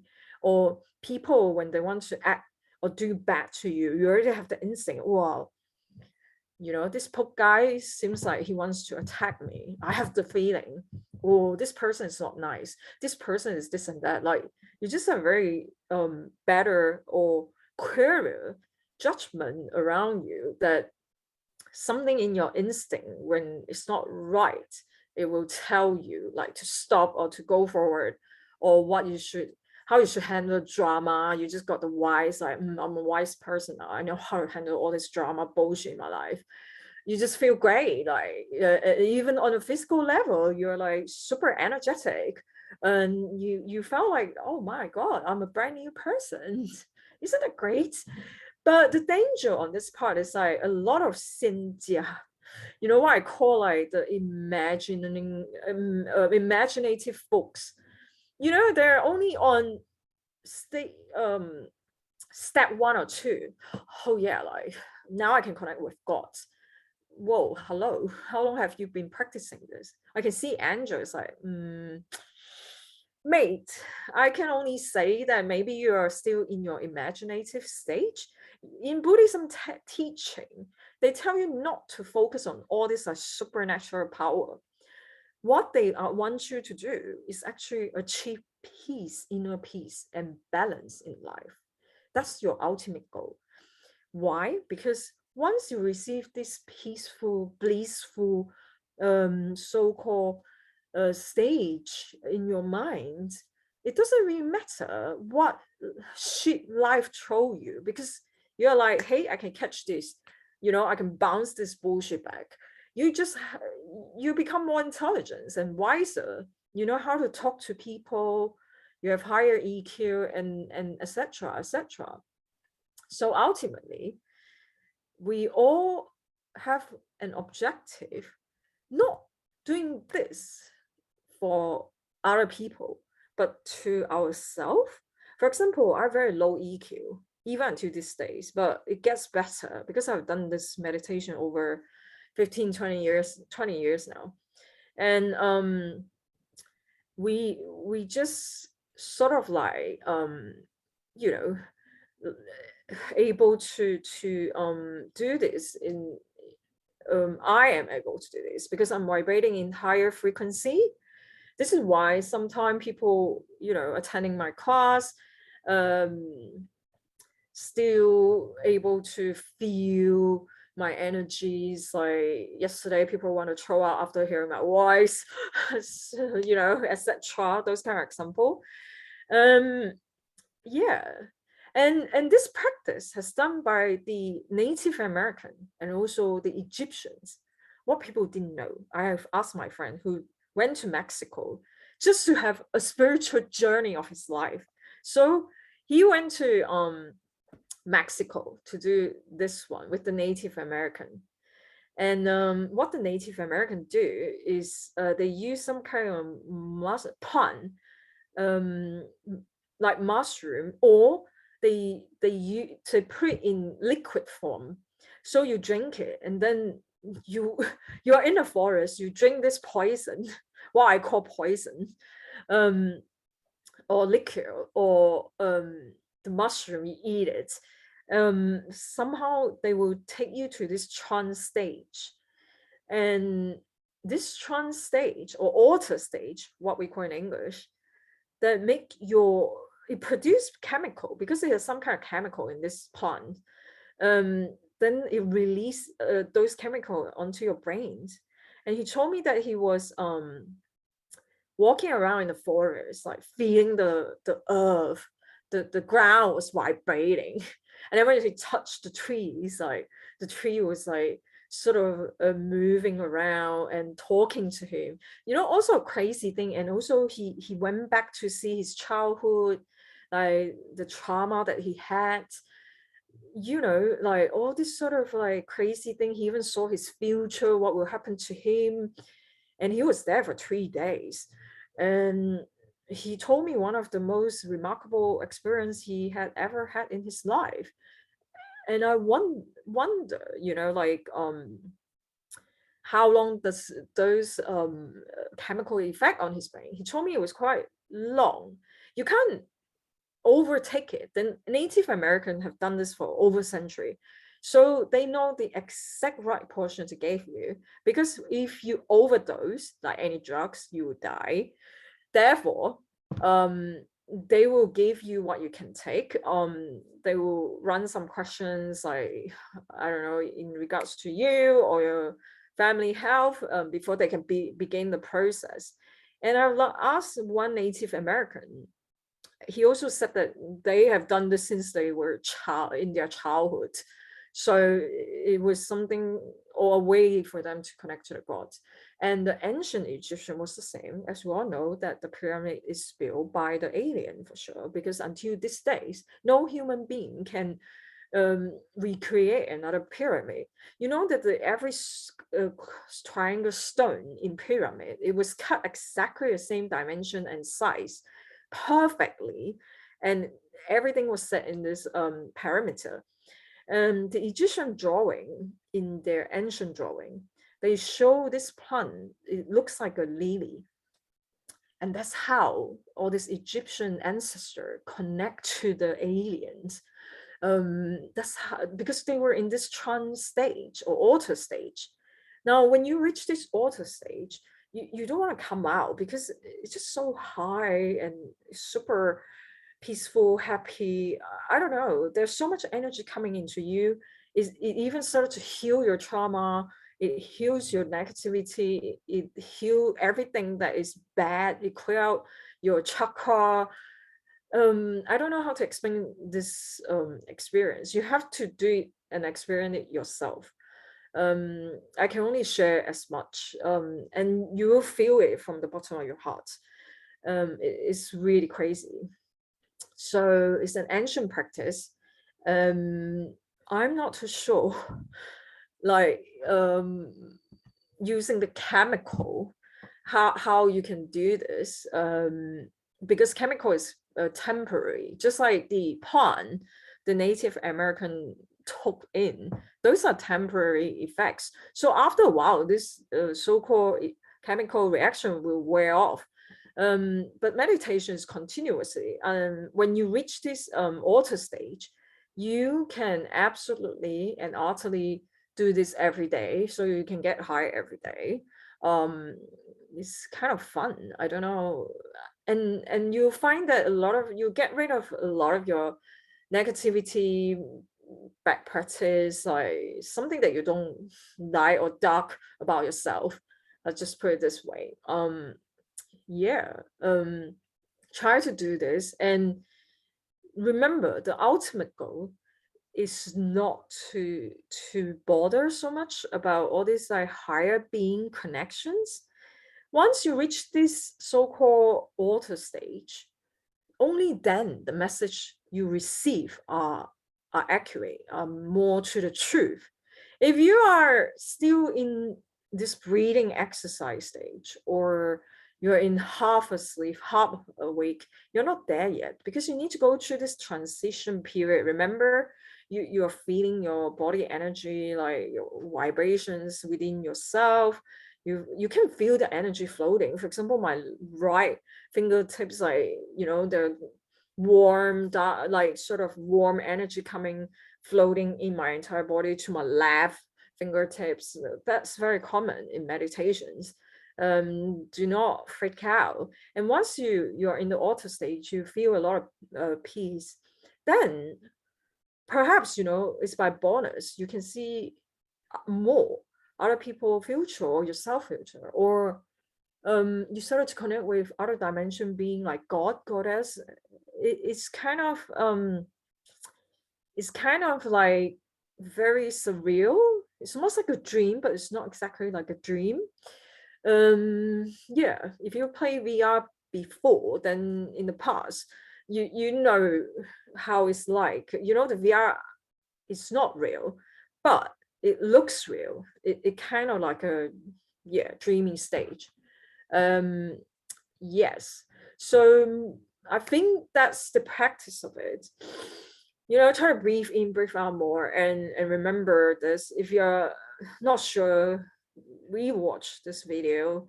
It will help you to get to where you are, and practice it every day to begin with. Try to do it in the morning. It's better for you. If you're more experienced, do it at night, because you don't want to attract negative energy or so on. So, yep, let's move on to the next slide.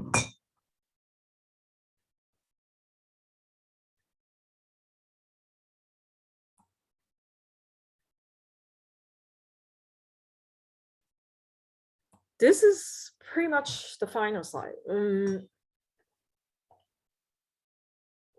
What happened after this meditation?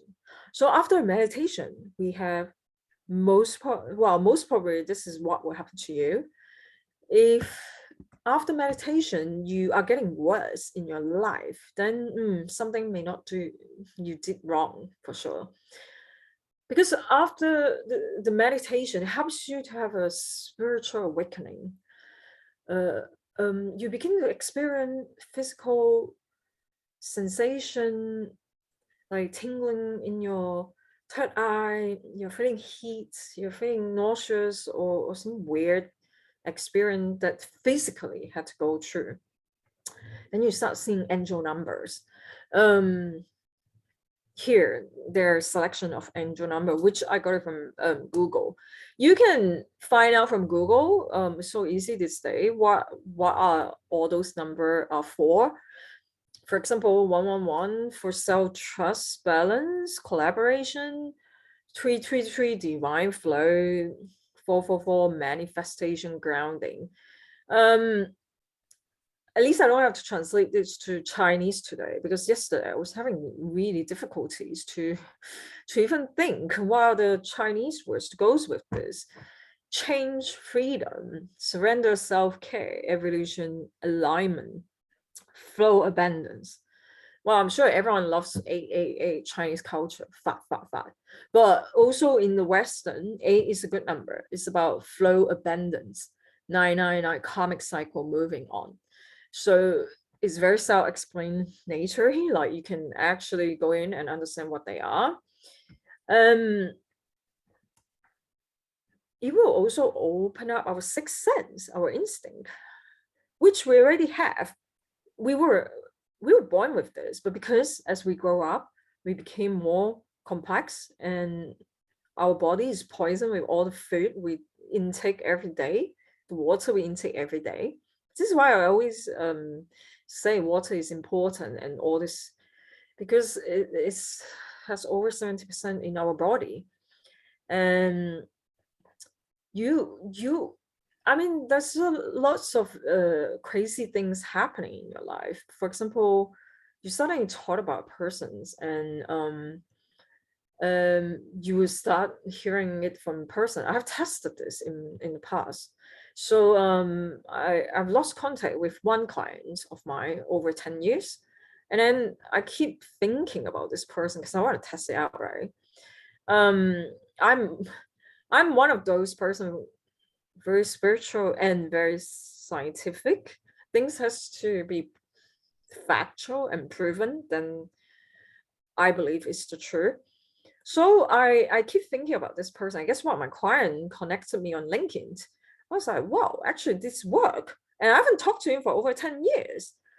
He was like, hey, what's up, Alicia? How are you? Like, I'm in Canada right now. I was like, oh, wow. That is something happens. That's just one example. Lots of crazy things will happen in your life. You constantly seeing angel number, you're constantly feeling your physical have some kind of higher vibration. You're feeling everyone's energy. It's very intense. You even start changing your behavior, the way you carry yourself. You have more confidence. If you have low self-esteem, somehow, past trauma from parents or grandparents or past life, doesn't really matter. You started to slowly heal, and you just feel better. Your life is moving on to the right track. You attract the right crowd. You attract the right opportunity in your life, because to be fair, God will not spoon feed you. Even if they want to send you a 贵人, someone who's going to help you, a noble person to help you in your life, you need to be smart enough to recognize it. If you are not smart enough, then you miss the opportunities. For example, I see a lot of people, they have really good 八字, but then they told me they're not making their life or career or money correctly, or the way they want. So I asked them, what do they do or practice every day? They just say, not much, they can't work too hard because it's too tiring. They can't really, focus too long because it's burning their brains. I'm sorry, like, even if you have this 八字 in you, and the luck pillar in you, but you're not doing the hard work yourself, then it won't work. Okay. For me, this whole spiritual journey was really full of sweat and tears, because it was very difficult, and I have been put on test over test by God. This is why I think that most God are psychopath. They just want to torture people. Like, I've been tortured. I hit rock bottom many times, and I still need to find the spirit, the strength to get up, get back on my feet, and get going. That's the hard part.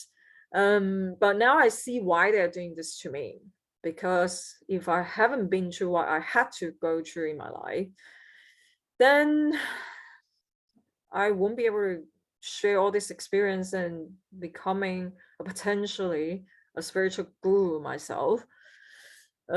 Because in order to heal others, you need to know what pains are, like what pain is truly means, and what is it really feel like to hit the rock bottom when your life is hopeless, you know, and to find that strength to crawl back from the hell, crawl back from hell.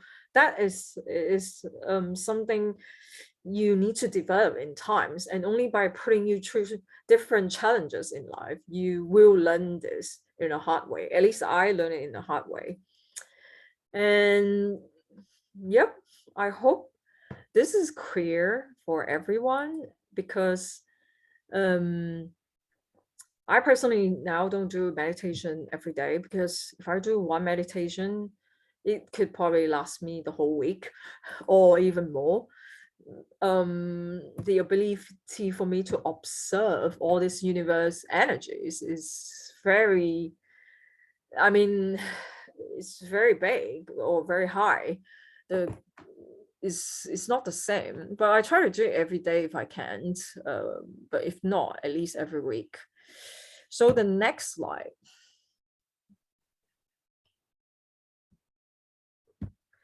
Let me see.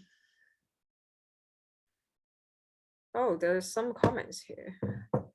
How many hours do you advise? Okay, I'm gonna leave this to the Q&A session. I need to move to the next slide. Data, next slide, please. Yes, we have some latest news updates from our studio. So do you guys remember I did this group healing sessions, and a lot of people asked me to redo it because they missed it in the first month, and I thought I wouldn't do it again because I actually didn't enjoy that chanting so much, because it took a lot of effort out for me. It's minimum half an hour or longer.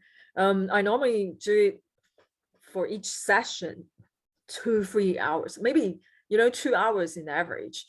But I started this class. I want everyone to start off their 2023 in good positive energy. So I'm gonna do this group healing session first on the New Year's Eve, the Chinese New Year's Eve I'm talking about. And then I will start to do on Cho Yat to the first day of Chinese New Year on the increase wealth, health, luck ritual on the first day of Chinese New Year evening. So first you need to clear out all your shit out from the system and your soul.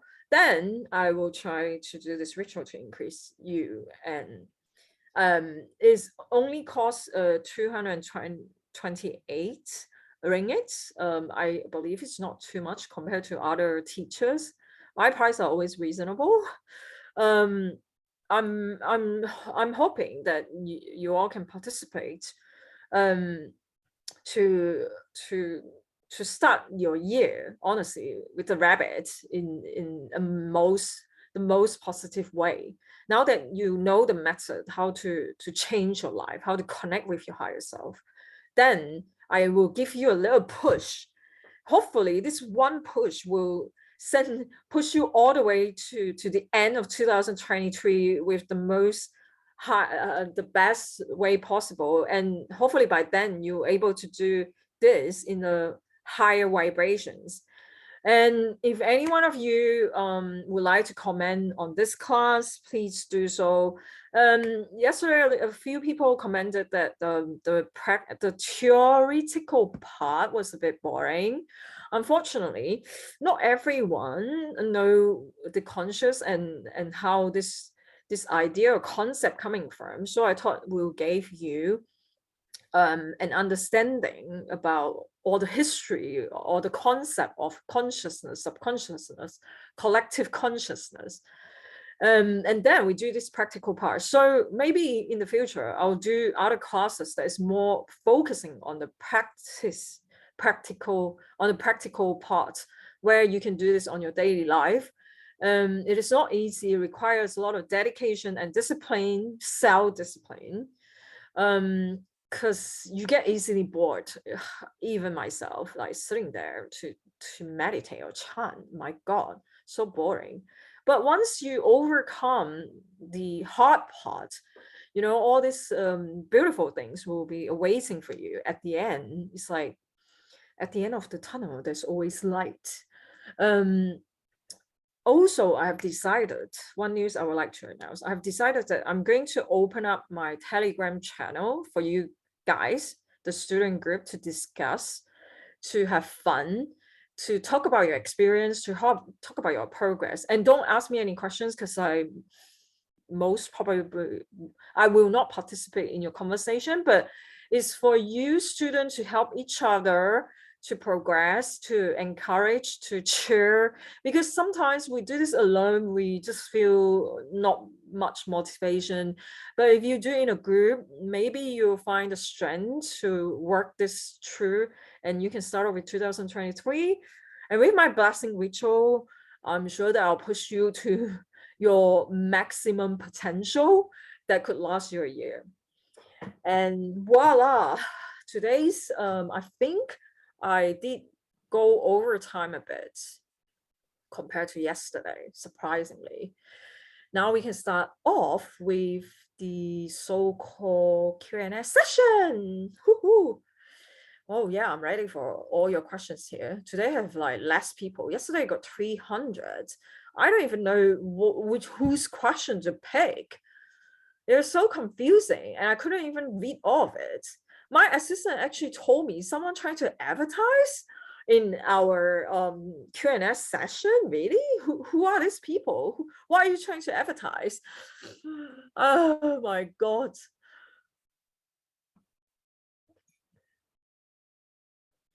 Let me make it clear. Choyat and New Year's Eve, you people are busy. That's fine. Just get on with your life. Do nothing, because the ritual is conducted by me. You don't have to do anything. Just celebrate your New Year's with the happy mood. And I am the one who has to do all the hard work. You see, 为了你们我操碎了心. I can put this ritual for higher price, because the second part, actually, to increase the luck part, is a group session, but even then it's a bit challenging. It requires 3 hours work for a group of people, especially. So it's not one-to-one. One-to-one, I will do a lot more in depth. I will actually, the one-to-one increase luck, I normally just clear out every shit in your entire life. And then I will do the second part. But this one, because it's a group sessions for all the people, I can only do as much. But hopefully, by now my power has increased. It's 288 for each person. So yes, don't worry, you don't have to do jack shit. I am the one who has to prepare all the ingredients and stuff. I suppose, like, yeah, I mean, I've done this every year for myself and other people. So but this year I would say there is a group. So group has more people. So I probably use a quicker ritual compared to the one-to-one, because the one-to-one I normally do it one to each person in very deep level, sort of cleansing, and also sort of like repattern, I would say. Yes. How many hours do you advise for starter meditation? I don't know. Some people can't concentrate after 5 minutes, and just whatever time you feel like you're doing, that's fine. Remember, the idea is not to force this, is to go with the flow. Do we need to close our eyes fully? Yeah, of course. Do you know why? Because if you open your eyes, you got distracted. I mean, I can do it with my eyes open, but that is because I've done this for many years. But I don't think most people can do this with their eyes opened. So when you close your eyes, just focus on the middle part, which is where your third eye is.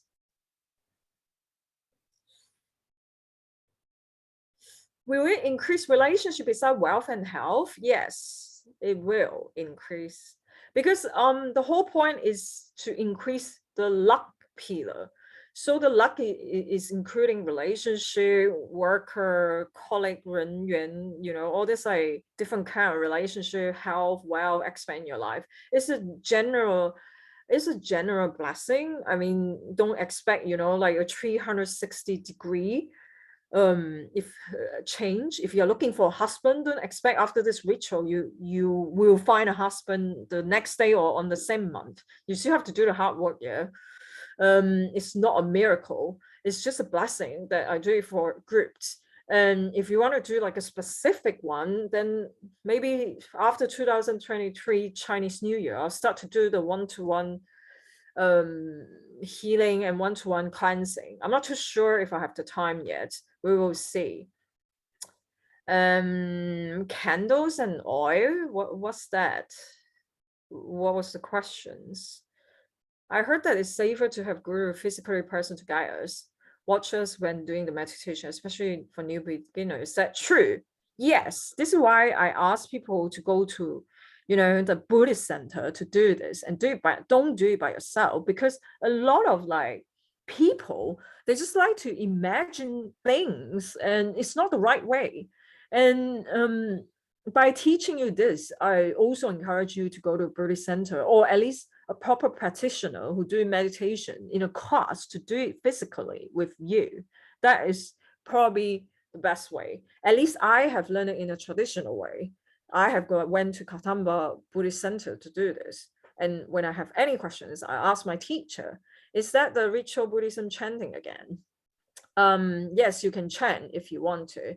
Do we have to attend on the Chinese New Year session? No, you don't. Just celebrate with families and friends. You don't have to do anything. In fact, it was exactly the same group healing session I had a month ago. And yep, just do nothing, go to bed, because by then I'll be back to Malaysia, so it won't be on UK time zone. The posture depends on how comfort we are. Some sit and need, by the way, a small stool to help them to focus. Yes, that's correct. Have to wait for New Year bonus to buy. Hopefully until then, that time still can get it. Yes, I think the latest time you can participate is until New Year's Eve for sure. Will the 1-for-1 service be available in the future? I've been thinking about this. I've stopped entirely in 2022 because I was doing video filming in YouTube, working, just things are crazy. I'm just too busy. So 2023, I kind of get a signal from above sky officer. They said, yes, I have to do it. It's for my spiritual growth or practice, whatever they name it as well. One-to-one session for cleansing, I'm not too sure. Because it depends on your case and how long you need to be cleansed. Some people are very challenging because they have too much drama in their life. Then yeah, it will take longer. So it really depends. Each of the case will be consulted before I decided to take on. And yeah, there will be a series of questions being asked.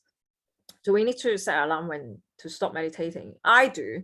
I set alarm, but maybe you don't have to, because but nowadays I don't really need the alarm, because if I sit there, I feel like 5 minutes gone means half an hour is already gone. If I sit there for 10 minutes, means over an hour is gone. What races are Venus and Uranus? I'm not too sure. There are different aliens on this planet, or different dimension being, what I call them. Do we need to uphold percepts, Buddhist percept, before we start meditating? Sam, it's up to you. I'm not too sure the Buddhist percepts what exactly involved, but is if you have this religion, yes, you can do this for sure. Can I wear amulets when meditating? Yeah, of course.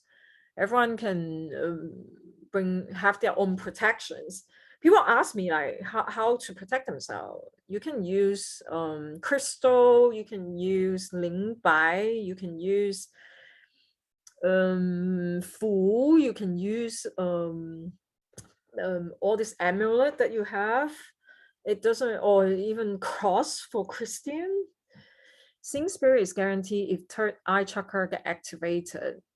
No, not every. I mean, some of my Western friend third eye got activated. They just becoming more and more successful in life. But then they don't necessarily see the spirit, because it's probably the least important things in their life. I think it's how the third eye activates and what you will see is pretty much up to you. It's not it's pretty much up to you what do you want to achieve in your life. I was born with it because of karmic related reason. Therefore, I can see spirits. But I'm pretty sure if I didn't born with it, probably I wouldn't have choose to see a spirit.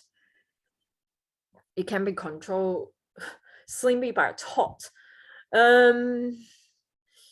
Gory, I think if you are able to get to this expertise, professional level, there are many things you can control in your life. Of course, you can't control global scale pandemic, but you can still have certain control in your life, including, this kind of thing. This higher self also called the highest level of me at the past reincarnation. Yes, and no. Yes, because that's what the Chinese translation is. But no, it's because in the Western society, we don't believe there's past life reincarnation, at least not for a Christian or Catholic. Therefore, we just said the higher self is actually, the more spiritual realm, or the more spiritual side of you. That's how they interpret it. I already see angel number quite frequently, but I haven't done any meditation before. Wow. Does angel cards help reinforce message from angels? Yes, I think if you haven't done meditation and you're constantly seeing it, means the universe trying to connect with you. So go and get angel cards or oracle cards. These two is your choice. If not mistaken, yesterday it was mentioned about using the candle essential oil while meditation for more relaxing purpose. Yes, Lim, you are correct. These candles, which is what I'm going to sell in the future, and the essential oil too, when you burn it, it has some kind of sensation. It helps your body, your physical body to relax. It's not for your soul or your spiritual, but it's more because when your body cannot relax, you can't do this meditation properly.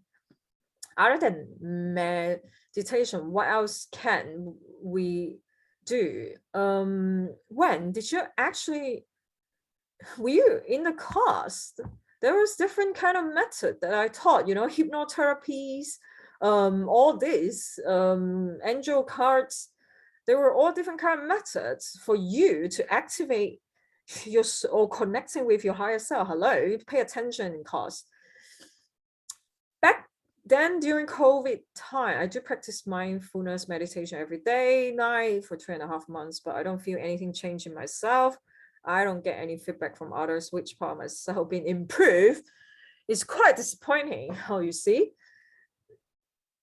And do you know why, CH? Because you started off with an expectation that something drastic that will change in your life. And guess what? Most people, when they've practiced the first 6 months, they don't feel nothing. This was coming from my meditation teacher. She told me the first 6 months, most students, they feel nothing. In fact, she was surprised of how far I can progress. And therefore, she suggested me to go to Tibet because she said, this is imprinted in my life and I should do this properly in Tibet. You should just go with the flow, take it easy, continue with your practice, don't stop, because eventually one day, if it's not now, but one day, it will happen to you, because it takes weeks, months, years, like I said, to get to a significant change in your life. During meditation, my body feels slight swinging. Should I control myself to stop or just let it swing naturally? Yeah, let it swing naturally. It's just your body energy is flowing. You're going through a transition period. Could you suggest us some books? Yes, I think I will. I think after today's class, because I'm gonna open up the Telegram channel, you guys can chat. So I'm gonna put like few links to tell you which book to buy.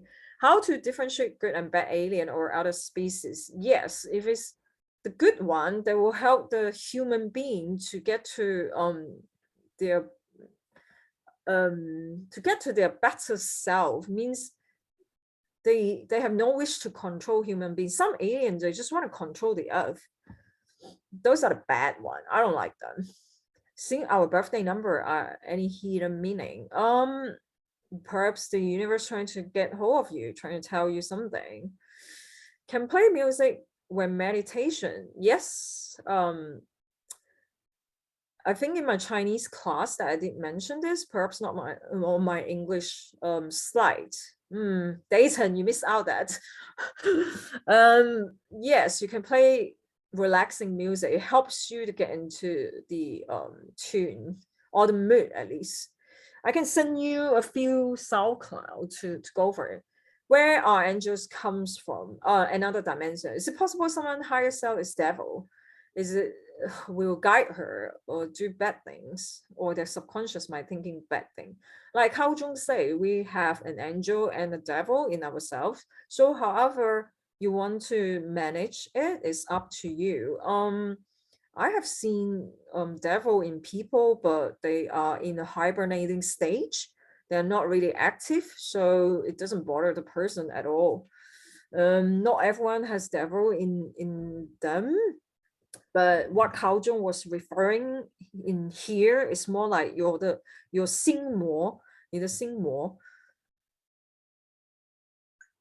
Why I always can see faces in certain picture, even in the war. Are you sure that you're not imagining this? I mean, what are the evidence that you are seeing faces? You have to ask yourself that how can you prove you're seeing faces? Because imagination and receiving message from above is very similar.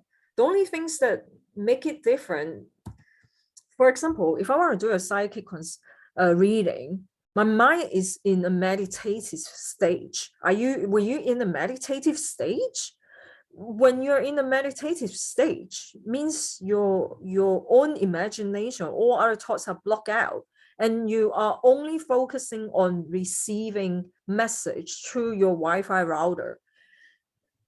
Dear Alicia, like I participated in the last meditation, I didn't feel any different feelings or dreams about things that you've told us. Is it because I'm one of those who cannot accept the meditation? No, because people receiving blessing in a different way. Some people happen in such a deep subconscious way that you will feel nothing is happening in your life. It's just like the other guy, he was saying that he did 3.5 months. Wow, sounds like a big deal. You know that I've done this for 6 months every day. For every day I spend an hour to do meditation, and that's given the fact that I have past life memory on how to meditate. I've done this for many years, as many as 300 years.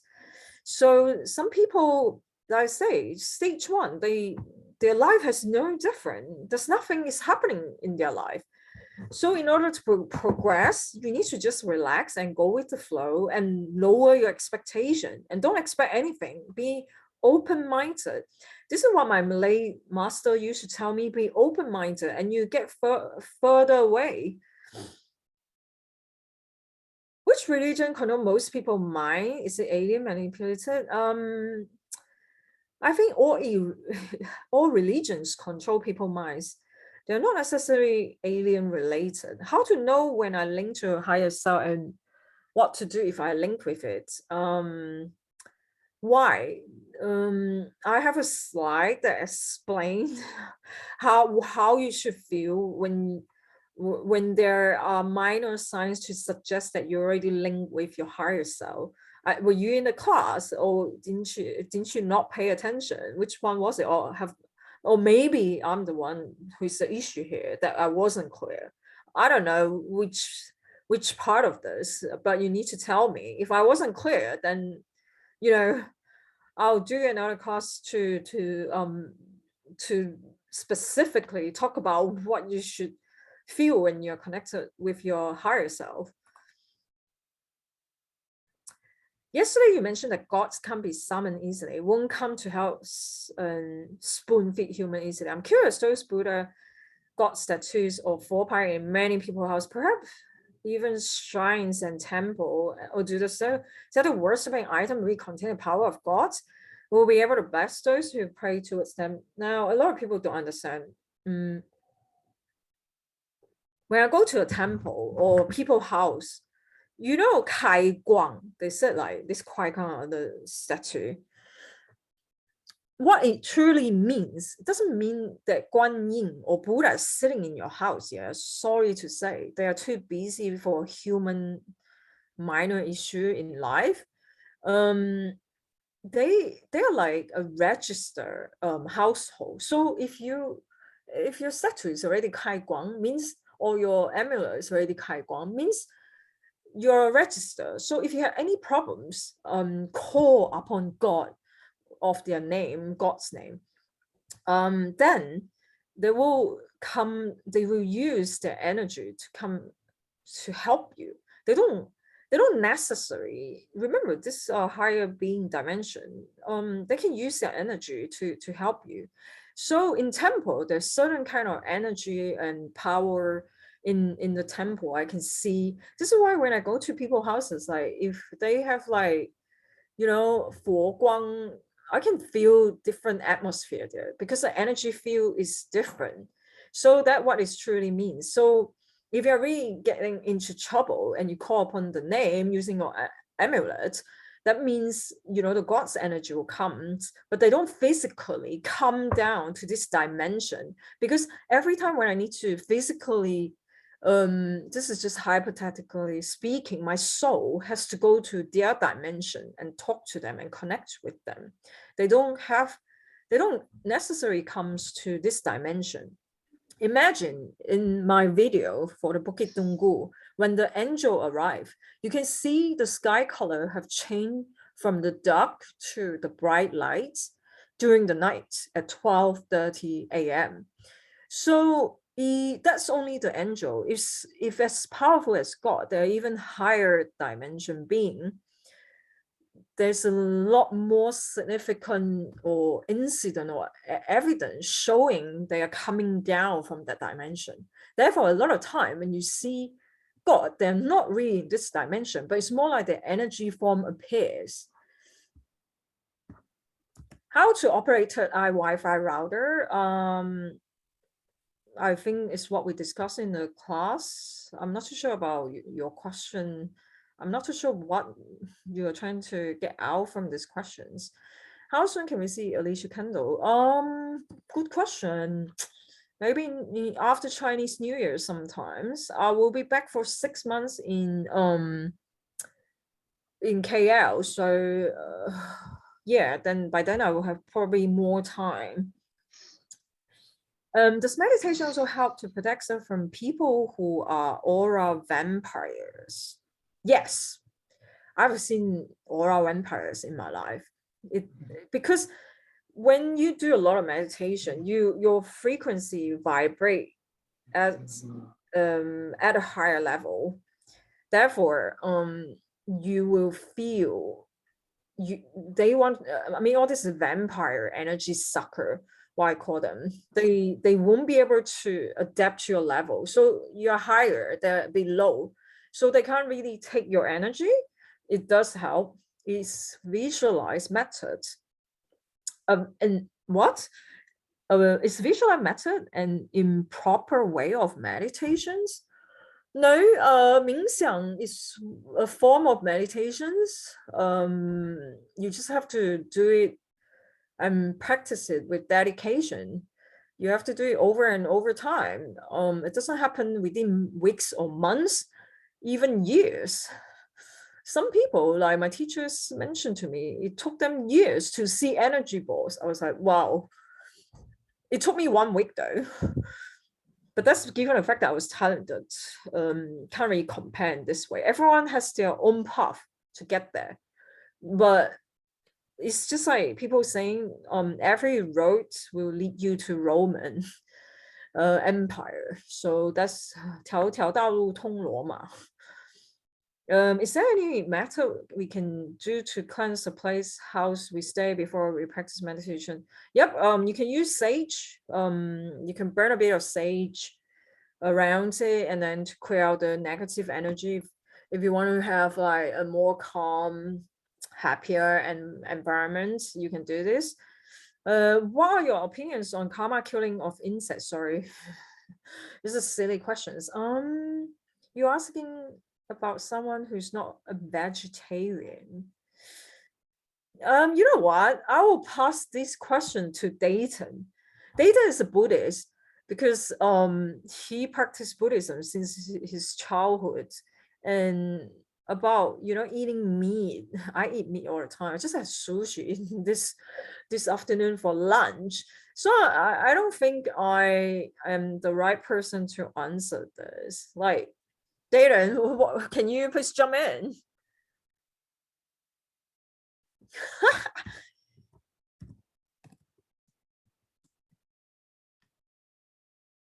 Oh my God, he's not showing his face. Okay, you don't have to show your face, but at least try to talk.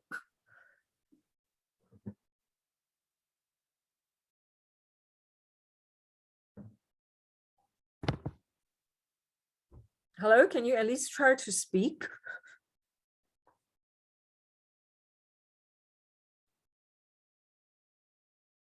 I think she need more explanation that every killing causes karma.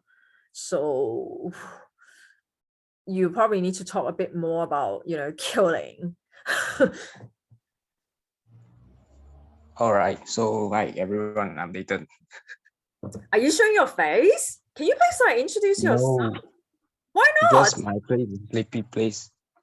Oh my God, I hate you. Okay, so I just kind of explain the question that who is that? Glory?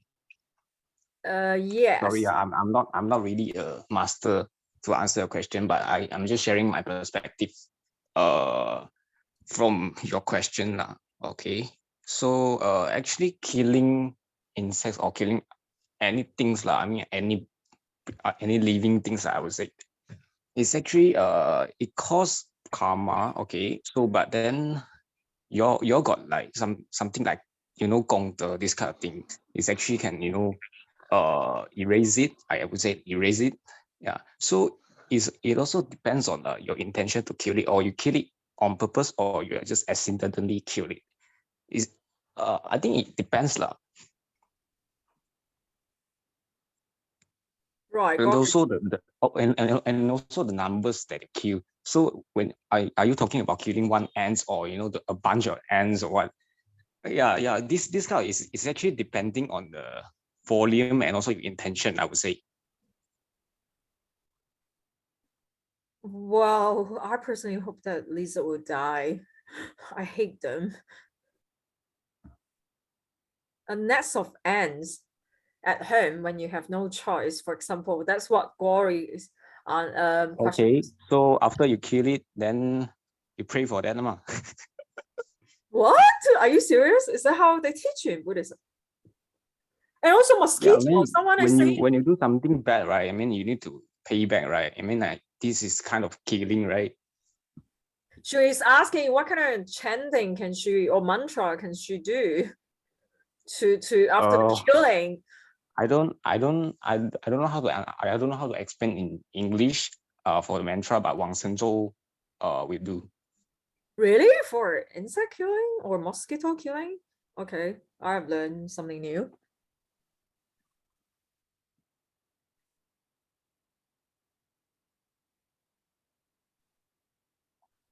Did that answer your question? Glory. I kill one N being vegan for 1 week. Oh my god, who is this CH? Are you serious? 1 N. If my cat killed the lizard, he will have karma too. Like if the cat killed the lizard, would he have karma too?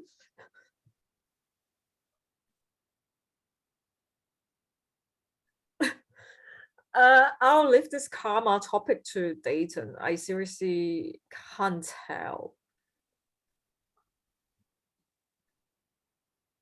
Yeah, I think Mation is answering all the question already. Thanks. No, he was asking like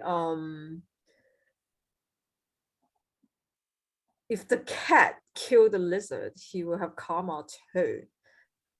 That's why he's a cat. What is that supposed to mean? Means like they won't have a karma or they will have a karma?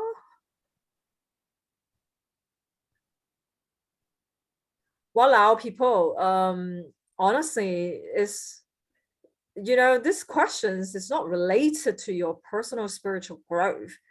I mean, it's good that we share knowledge about Buddhism practice, but hello, how is that related to your my over matter class? Can you guys like ask more that is related? If there's like no more question, I'm just gonna call it a day. Oh, actually, there's one final question that I need to answer. Are the gods are human being before, but they have practiced their good and learn, therefore they elevate their level of power? No, not all gods are actually human, because remember, in the entire universe and universe, there are plenty of being. I believe some of them come from a different dimension that already have the advanced technology, they already have the advanced intelligence. So it's not necessary they all were human being before. That's what I believe. At least I know Fu Zu, he wasn't human being before. He was born as a human to achieve enlightenment, but he showed some miracle during the time he was born, walking on the field while he was born, and then lotus followed behind him. Come on, that's not human technology or right?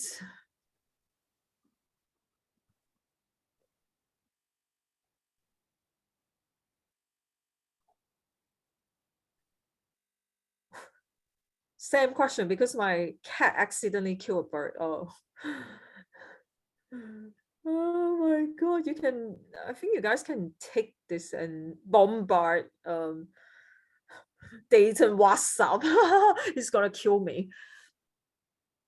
I have a class meditating sitting on ants home.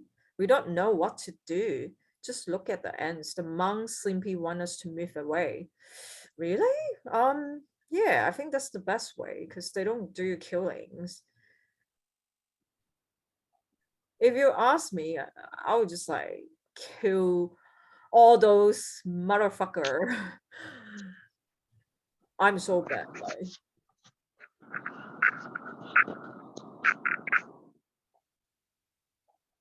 everything what you do will be recorded down. Oh, what is that? Sorry, what's the English translation for Meishin message? I don't know. This is not karma class. Oh, burning 金子 on juk juk. Higher dimension are usually nature creatures, right? Then 轮回. What? I don't understand the question. Higher dimension are usually nature creature, right? No, not necessary.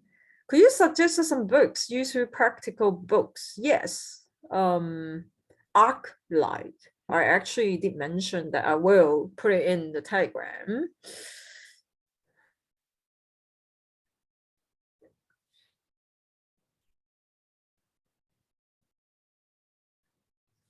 Someone with heavy karma manifest or with strong negativity currently may put much effort to get calm states while practicing meditation.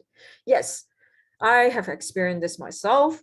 If you have very heavy karma, it's actually there are certain force preventing you to become good, and you have to resist and fight with your every single strength in your body.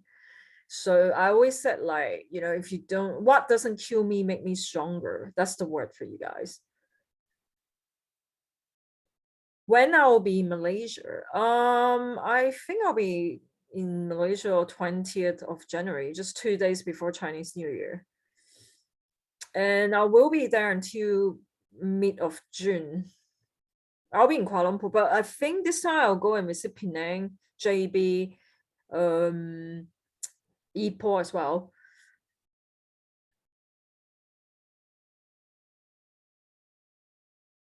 Holding session? You mean in-person session? I'm thinking about this. Let's see. I'm thinking about in-person session,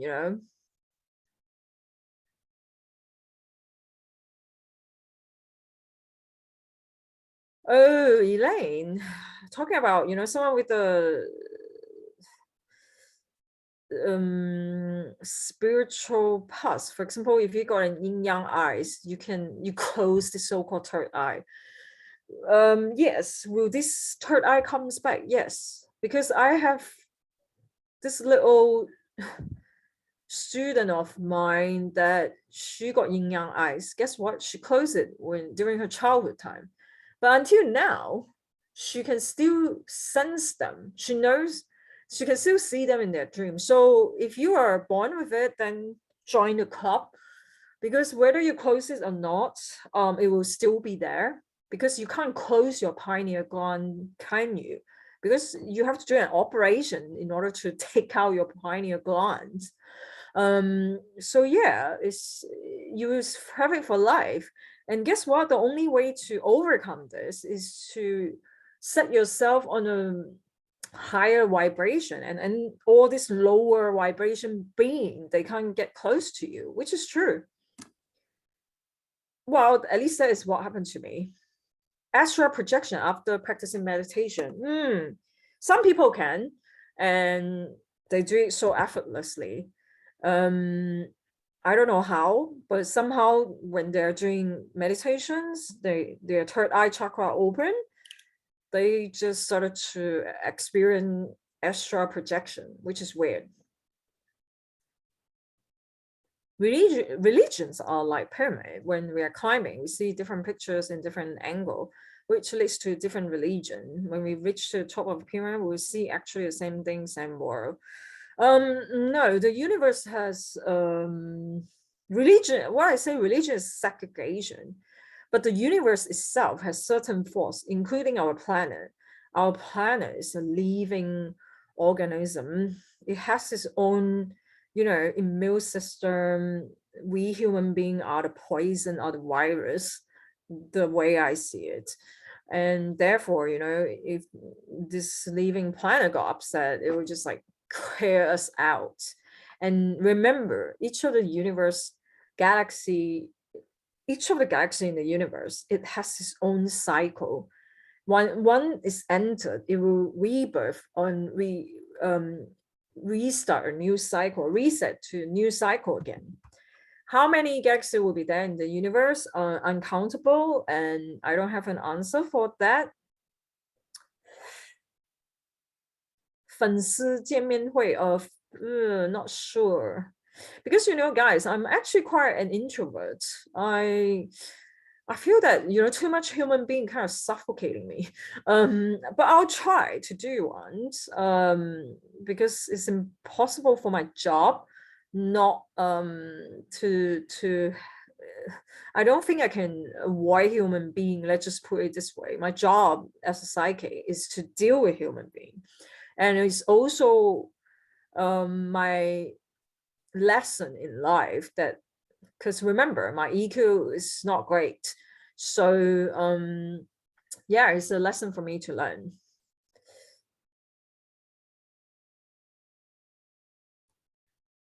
Have I met anyone do not have any past life? Yes, I have met new soul that I don't see their past life. I think they may have been sent to this planet from another planet, which I don't know where, because I've seen people that I can't read their past life.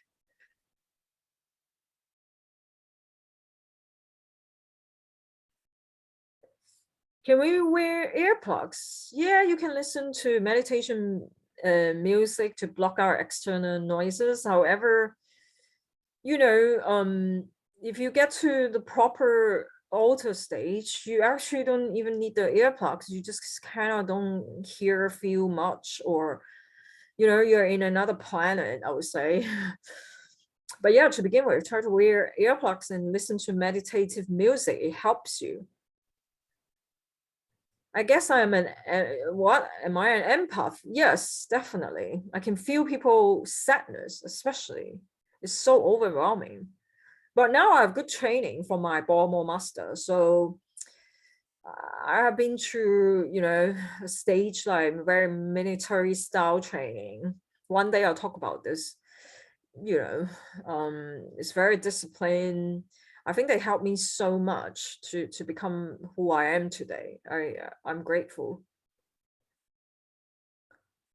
Your pineal gland is actually your third eye. So by doing meditation, you are actually doing the training to activate your pineal gland, your third eye chakra. They are the same thing. Yeah, don't get confused. Pineal gland, third eye is the same thing. Third eye is more like a spiritual term. Pineal gland is actually a medical term.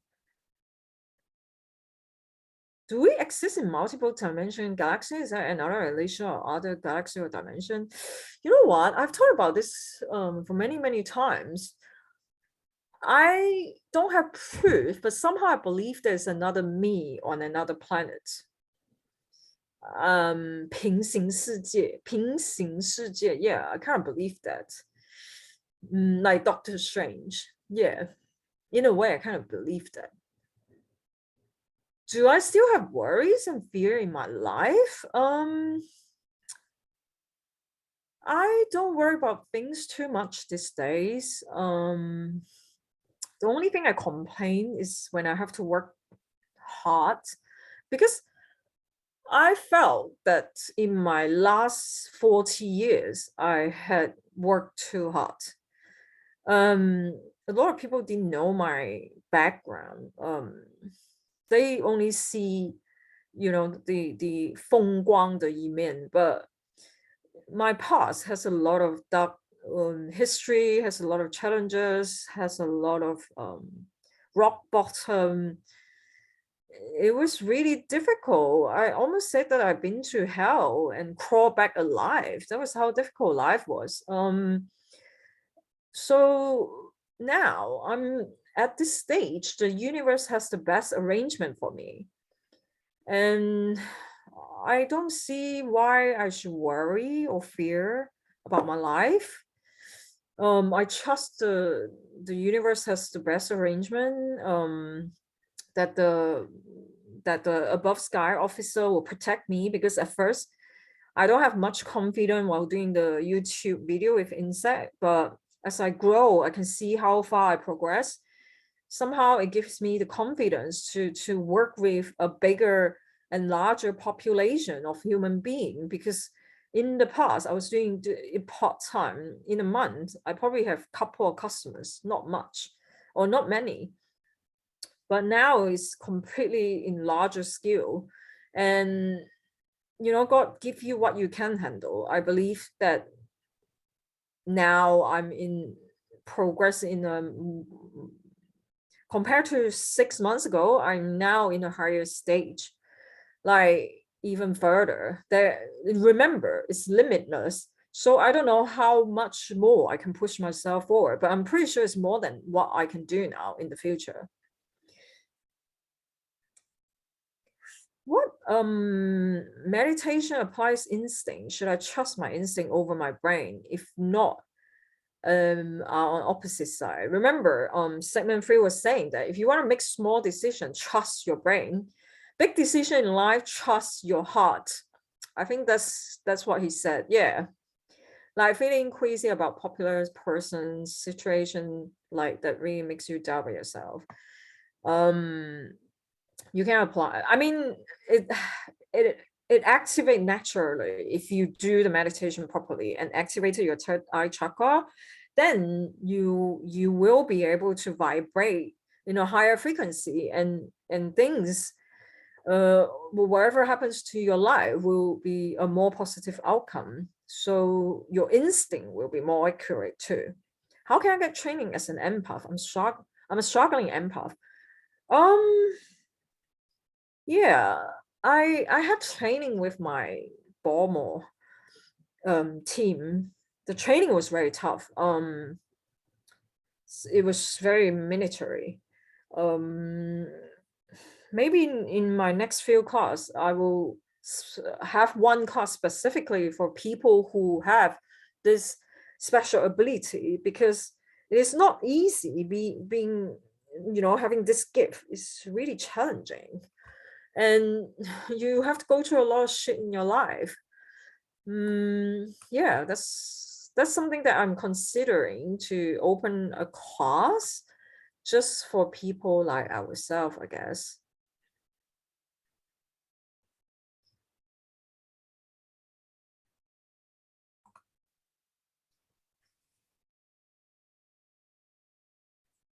I don't think there's any more questions. Yay! I can call it a day, and you guys can go to bed. It's 1 o'clock. So thank you so much. Remember to give feedbacks and so on. Good night, everyone. And thank you so much for your time. I hope you learned something and your life will be a better start in 2023. Bye. Thank you.